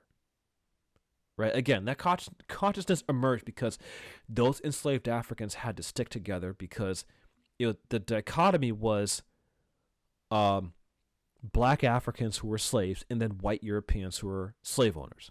That was a dichotomy. And that dichotomy right there shapes race relations today. That is why, like, we talk about white supremacy and anti-blackness and inequality. It stems from that that fundamental inequality that originated during fucking slavery. Okay, that's why there's a goddamn racial wealth gap. That's why there's been mass incarceration of black people. Like, there's all this other like political, social, economic ills still impact black people to this fucking day. Originated during fucking slavery. So that consciousness emerged, and also slavery ripped away a lot of their indigenous African heritage. Now, at the same time, those Africans were still intelligent enough to be able to preserve certain elements of their African culture, and as a result, like they would merge different cultures of different African ethnic groups, and as a result, formed African diasporic identities in the New World. That's how that right there, that synthesis between different African ethnic groups in the New World, in the context, in the midst of the brutality of slavery, that is how you get like African American, Afro-Brazilian, Jamaican, Haitian, all these different black cultures in the diaspora. Those cultures emerged in the midst of enslaved Africans trying their best to preserve whatever bit of they're trying to preserve their humanity and whatever bit of African culture that they still remember from their homeland. The way that they preserve it in different environments, in different parts of the Americas, and there are some parts of African cultures that are preserved better than others, depending on different parts of the Americas. So, for example, in North America, parts of, like, let's say, Senegambian, Malian, parts of West African culture were able to survive more in North America compared to, let's say, different parts of other parts of African culture that survive differently in Jamaican culture. So it's essentially the differences of like black cultures and how they emerged in the diaspora was how well enslaved Africans were able to preserve different parts of African culture in whichever part of the Americas that they landed. So that's why black culture in Brazil is different than African American, than Black American culture in the U.S. But it's still like under this like shared experience and shared identity of like, oh, we're all black people. It's just we preserved our culture differently under the material conditions of enslavement. We preserved our culture and created new cultures despite slavery, not fucking because of it. So, anyway, as a result, and also different ethnic groups, they intermarried with each other and had kids with each other. So, as a result, their kids became mixed with different African ethnic groups. So it is within that context that a collective African, we are all African consciousness emerged. Why is that important? That collective consciousness formed the basis of Pan-Africanism. And that consciousness is also what helped fueled slave rebellions in the United States, in the Caribbean, in Latin America. Because when there were slave rebellions, that whole like, it was all under the understanding like, hey, we're all black people, we're trying to get free from enslavement. We're trying to liberate each other. Like those, like African Americans were looking at like, like their brothers and sisters in Haiti, like, oh, whoa, they got free? Like, that's going to embolden us in our fight for freedom here. And whites in North America, they're scared to fucking death of that. Like, that is something they were afraid of. Like, holy shit, like, the Haitian Revolution is going to embolden slaves here. And you know what? They were right. It did. And, like, good. like, yes, it did. It was, so, that is the first iteration of Pan-Africanism, was a collective, we are all African consciousness, and, in the midst of slave rebellions, rebelling against slavery. So that's the first iteration of Pan-Africanism. And even like, there are people like Paul Cuffey who was a former slave and an abolitionist. Like he was, organizing voyages back to Africa. So there were even like back to Africa movements during slavery, because it was one thing that was on the table. Like there were some enslaved Africans who are like, rather than living in the Americas, they're like, I just want to go back to Africa. Like they don't want to, rather than like face slavery, they would rather go back. But then, there are enslaved Africans who wanted to like, hey, let's stick it out and fight for our freedom here. Right. So, and then there are some who are like, hey, they saw both both approaches is part of the same struggle. Um, anyway, after slavery was abolished in the Americas, Brazil was the last one. They abolished slavery in 1888. But if you think about it, the U.S. wasn't that far behind, like, basically abolishing slavery in the 1860s. And really, the end of slavery happened with the end of the Civil War in 1865. So, anyway, the kind of second wave of Pan-Africanism was, there was a Garvey movement, the Back to Africa movement, but the other wave of Pan-Africanism was resisting European colonization of Africa, because right after slavery ended, there was a Berlin Conference of the 1880s, which drew up the borders of Africa. So Europeans were carving up their respective spheres of influence in Africa. That's how King Leopold got his little fiefdom in the Congo, and he was fucking bloodthirsty asshole, to put it mildly. So anyway, that was the next phase of Pan-Africanism, was resistance against European colonization of Africa. So that was the next phase. Then anti-colonial movements happened in Africa. African countries gained their independence. And then the next phase is like basically post-independence Pan-Africanism, and basically having some sense of African unity post-independence. And I think, you can kind of argue that like this has been a struggle for Pan-Africanism as a movement, because these African countries gained independence. So I'll dig further into it, but in another episode, because there's a bunch of stuff I'm saying that like I think deserves fleshing out more methodically. But there are two kind of camps when it came to the inevitable formation of what will become the African Union. There is one camp that was more radical, that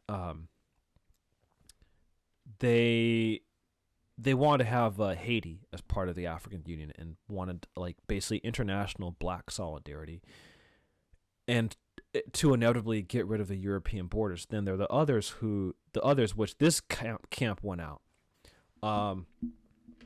It was basically I believe it was a Casa.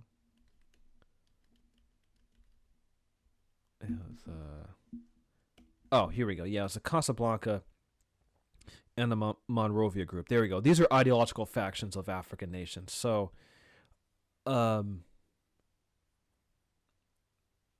so the Monrovia group, their faction won out. They favored basically essentially keeping the post-Berlin nation-state borders with kind of like gradual cooperation among the nation-states. The Casablanca group, they're more radical, so they favored like more immediate unified federation. So those are two factions that I think kind of represent schools of thinking within Pan-Africanism. And again, those groups the Monrovia group, their ideology won, and that's kind of how that kind of undergirds where the state of the African Union today. Because basically, I think like that faction, I think their argument was they thought that like an immediate getting rid of the borders and unity would cause. They were worried about different ethnic conflicts, so they wanted to keep the borders intact. Whereas the other group was more radical, and they wanted a faster unification and like a political federation of when it came to African unity. So a famous figure in so the key members of the Casablanca group were Algeria, Egypt, Ghana, Guinea, Libya, Mali, and Morocco. And obviously the leader of Ghana was Kwame Nkrumah. So these are more like yeah, the Casablanca group, they were more leftist. So Kwame Nkrumah of Ghana and Sekou Toure of Guinea. So anyway, now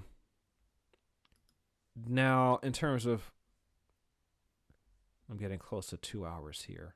Anyway, I'll lay out more in terms of, I'll have another like episode where I really lay out Pan-Africanism, like a more like kind of formal presentation and stuff like that, different key figures, etc., etc. But I firmly believe, this is what I've been thinking about a lot in recent years. I really think in terms of the state of Black America and Black politics, Pan-Africanism should be on the table. Now, obviously, people who are like more quote unquote pro FBA, blah blah blah blah, like they think Pan-Africanists like myself are full of shit. They think it's stupid. Like we can't unify, because basically their argument is that like there's too much tension between Black people across the world, so Black America should just focus on itself. Like, okay, well, I would argue that if you want Black America to survive as an entity long term, I don't want Black America to go down with this imperial ship, because I do think we're living through a period of imperial decline. I don't want Black America to suffer as a result of imperial decline. I want Black America, our community and our culture and our peoplehood to survive. And I think Black America as a community, especially when we're talking about Black America saving democracy, probably the best argument I hear against that is Black America doesn't owe America anything. America owes Black America. Like, I firmly believe that. Black America really doesn't owe the United States much. It's really the other way around. The United States owes Black America. So, I think people asking for Black America solidarity need to keep that in mind. I don't think Black America owes America a lot. America owes Black America. And I like seeing more Black Americans take that stand. I would also say that like Black America as a community, we shouldn't put all of our hope in America. We should think internationally as a community, and we should think building bridges with our ancestral homeland, the African continent. Does that mean move to Africa immediately? No, I'm not saying that. But I do think strengthening solidarity with the African continent and even with other Black people in the diaspora, I do think that will empower Black America and some of our justice claims here in the U.S. Like, I do think having, let's say, some solidarity among other Black people, particularly in Africa. Like, imagine this. Imagine the African continent put up a united front instead of the U.S. You're not gonna, let's say if, like, people like Ibrahim Traore and the, let's say other African leaders were kind of thinking somewhat on his terms, right? And went even further and said, like, okay, we, the African continent, stand united when it comes to protecting the rights of Black people in the diaspora. And let's say if the African Union let's say Africa put up a united front when it came to negotiating with the U.S., like, okay, if you guys want to negotiate to, trade with us and our minerals and stuff, we need to see some receipts about how you're treating Black people in your country. And if we see you're mistreating Black people, then, all right, you don't get access to our fucking minerals. You don't get access to this shit. Imagine that, like, and especially when it comes to people saying free Congo, like an actual unified and empowered in Africa, Congo would not look the way it is right now. It wouldn't. we probably wouldn't even need to say free Congo at that point. So I would even put that further, like why we need Pan-Africanism, because if we want to say like free Congo, like, okay, what's the vision? Congo would benefit from a united Africa. Congo would benefit from, I think, an African diaspora that's much more unified on certain issues that impact the African continent. You know, if the African diaspora were more organized on a political level, political and economic level, I think that would empower, like that would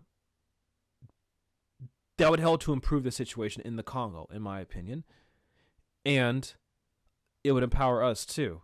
So, when I think of Pan-Africanism in terms of like where to go from here, I'm thinking of like stronger, independent Pan-African political parties, stronger Pan-African organizations, especially when it comes to, like, for example, especially as someone like myself who wants to be a history teacher, what I think of is, especially with this current administration's efforts to undermine the teaching of Black history, having like strong Pan-African organizations to preserve our history and make sure it's taught right is crucial.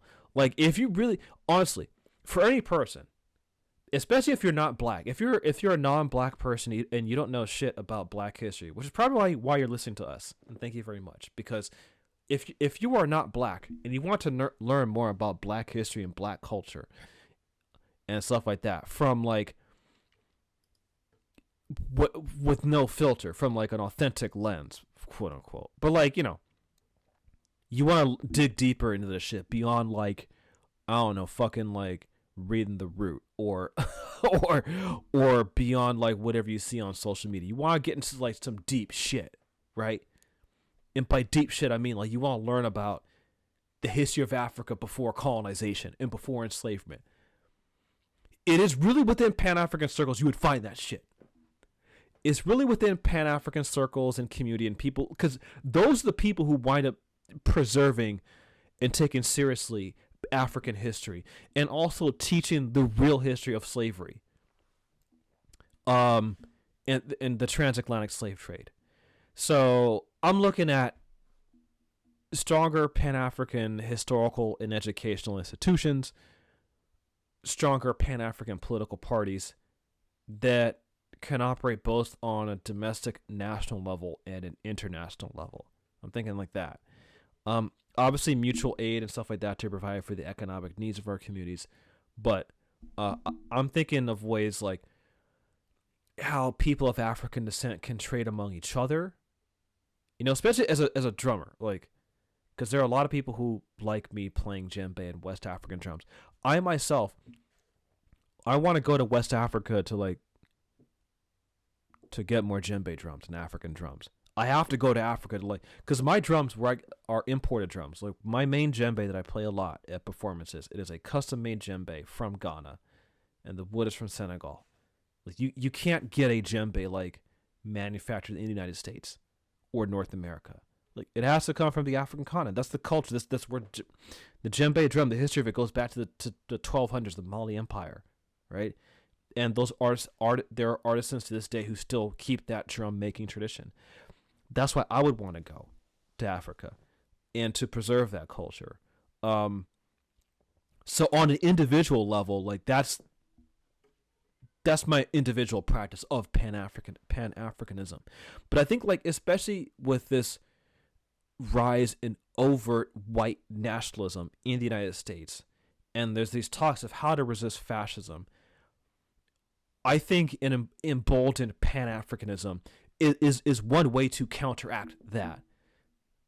You know, and I actually do think like white nationalists, that's something that they do fear on a deep level. Because I do think they're like, oh shit, like these Black people are kind of unified and like demanded shit. That's something that they're afraid of, especially when it comes to Black people. And I can kind of see like why more people want to know like how Black America is thinking on this shit. Because yeah, like when Black people are organized and unified and on code, like we accomplish a lot of shit. You know, our community may have internal issues, but like when we're on code and we're organized, like we kind of like on a political level, like Black America throws up a fight. And so in terms of like, you know, where to go from here, like Ezra Klein's $1 million question, I'm thinking of like where to go from here on an international level. And I think Black people, Black America should think international. I think we have to take seriously how to build like solidarity outside of the United States. And especially like if this empire goes down, I don't want us to go down with it. Like, do we have an exit plan? Is there ways we can like, work together across the diaspora and with Africa? I think that's something that should be taken seriously. Now, this probably leaves like, okay, for non-black people, it's like, what, like, where does it leave y'all? Well, as a socialist, like, look, my thing is like, I think the best way to build like cross-racial solidarity is like, labor organizing and class consciousness and class politics. And I do think like when it comes to solidarity, there needs to be a shared vision that brings people of all ethnic groups and all identities together as part of like a larger shared vision and a larger cause to fight for a future that benefits every fucking buddy. And part of that is, again, class consciousness, socialism, redistribution of wealth. And even within that, you can actually respect people's different identities. Like, I'm a leftist, I'm a socialist, and I believe, like, you can have, like, international, like, worker solidarity and still respect trans rights and LGBTQ rights and, anti-colonial, like, liberation. Like, I don't think it's a zero-sum game, I'd really think we could fight for the liberation of all people. And yes, when it comes to even like, I was mentioning Latino community and the solidarity between Black Americans and Latinos, I would argue Latinos probably would benefit from Pan-Africanism. Maybe not on an individual level, but I do think a lot of non-Black Latinos, in my opinion, and if you're a non-Black Latino listening to this, I want you to take this seriously. I think y'all could learn a lot from Pan-Africanists who preserve Black history globally, because there's a lot of history, Black history within Latin America that non-Black Latinos are not taught. And I've had some interesting conversations with non-Black Latinos who, like, they know exactly what the fuck I'm talking about. So I think for some communities of color, they would probably benefit from learning from Pan-Africanists, not to hijack the movement, but learning, because, like, there's shit that Pan-Africanists, when it comes to African history that we preserve, that there's stuff that, like, counteracts the propaganda that they've been fed about Black people, about Blackness, about Africa. So anyway, I'm gonna put a pin on that, like, in terms of where to go from here. I think it's something we need to take seriously. For me, this time period just emboldens my belief in Pan-Africanism and the need for it. And through my music as a drummer, there's like the, different motivations for art that transcend politics, but I do think art can spread a political message, and at least the message I want to spread through playing West African drums is not just to entertain people. I want to uplift Black people and, like, spread some seed of, like, Pan-African consciousness and some hope. And so anyway, I'll end on that note. Yeah, I do think we have to think seriously about where to go from here and what to do, and, like, what kind of ideologies and philosophies we can learn from and how to apply that in the real world today, especially with all the stuff going on. Because I'm on my social media I'm on my Instagram feed, and I see all this stuff about how fucked up the world is and yada yada yada, and it's like, okay, cool, but, like, again, where do we go from here? Because Ezra Klein's whole where do we go from here, he's not doing shit. Like, he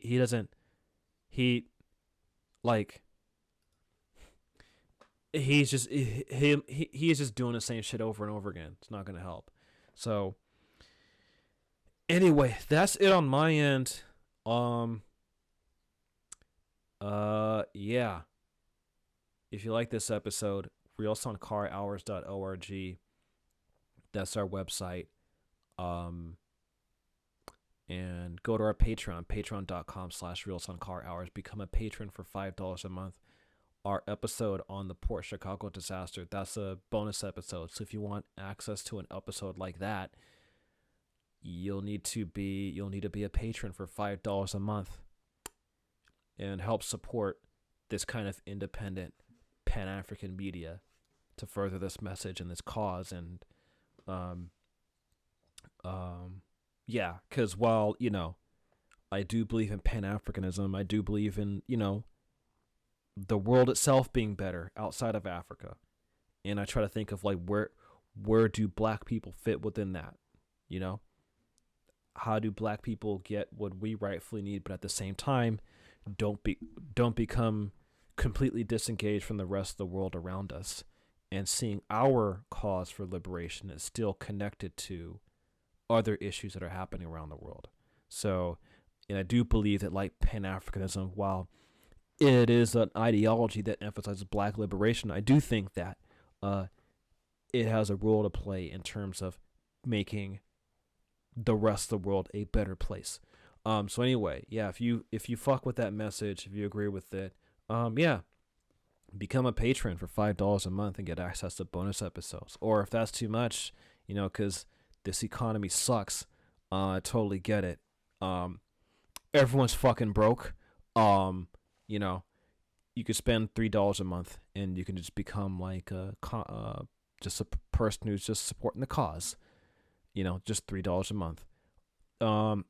And if you can't provide any financial contribution, again, totally understand. The economy sucks. Go to our YouTube page and become a subscriber for free. Subscribe to our YouTube page. Now, you won't get access to bonus episodes on our YouTube page unless if we unlock them. But if you subscribe to our YouTube, if you're listening to this episode on YouTube, go to our YouTube page, become a subscriber, and also click the bell icon because you'll get notifications of new episodes that get released. So the more people who subscribe, more people who view it, it helps us in terms of, where we wind up in like the algorithm and stuff like that. So more eyeballs helps us spread this message, yada, yada, yada. Anyway, that is it. Take care, everybody. Keep the faith and stay dangerous. Peace out. Love y'all. Take care of yourselves.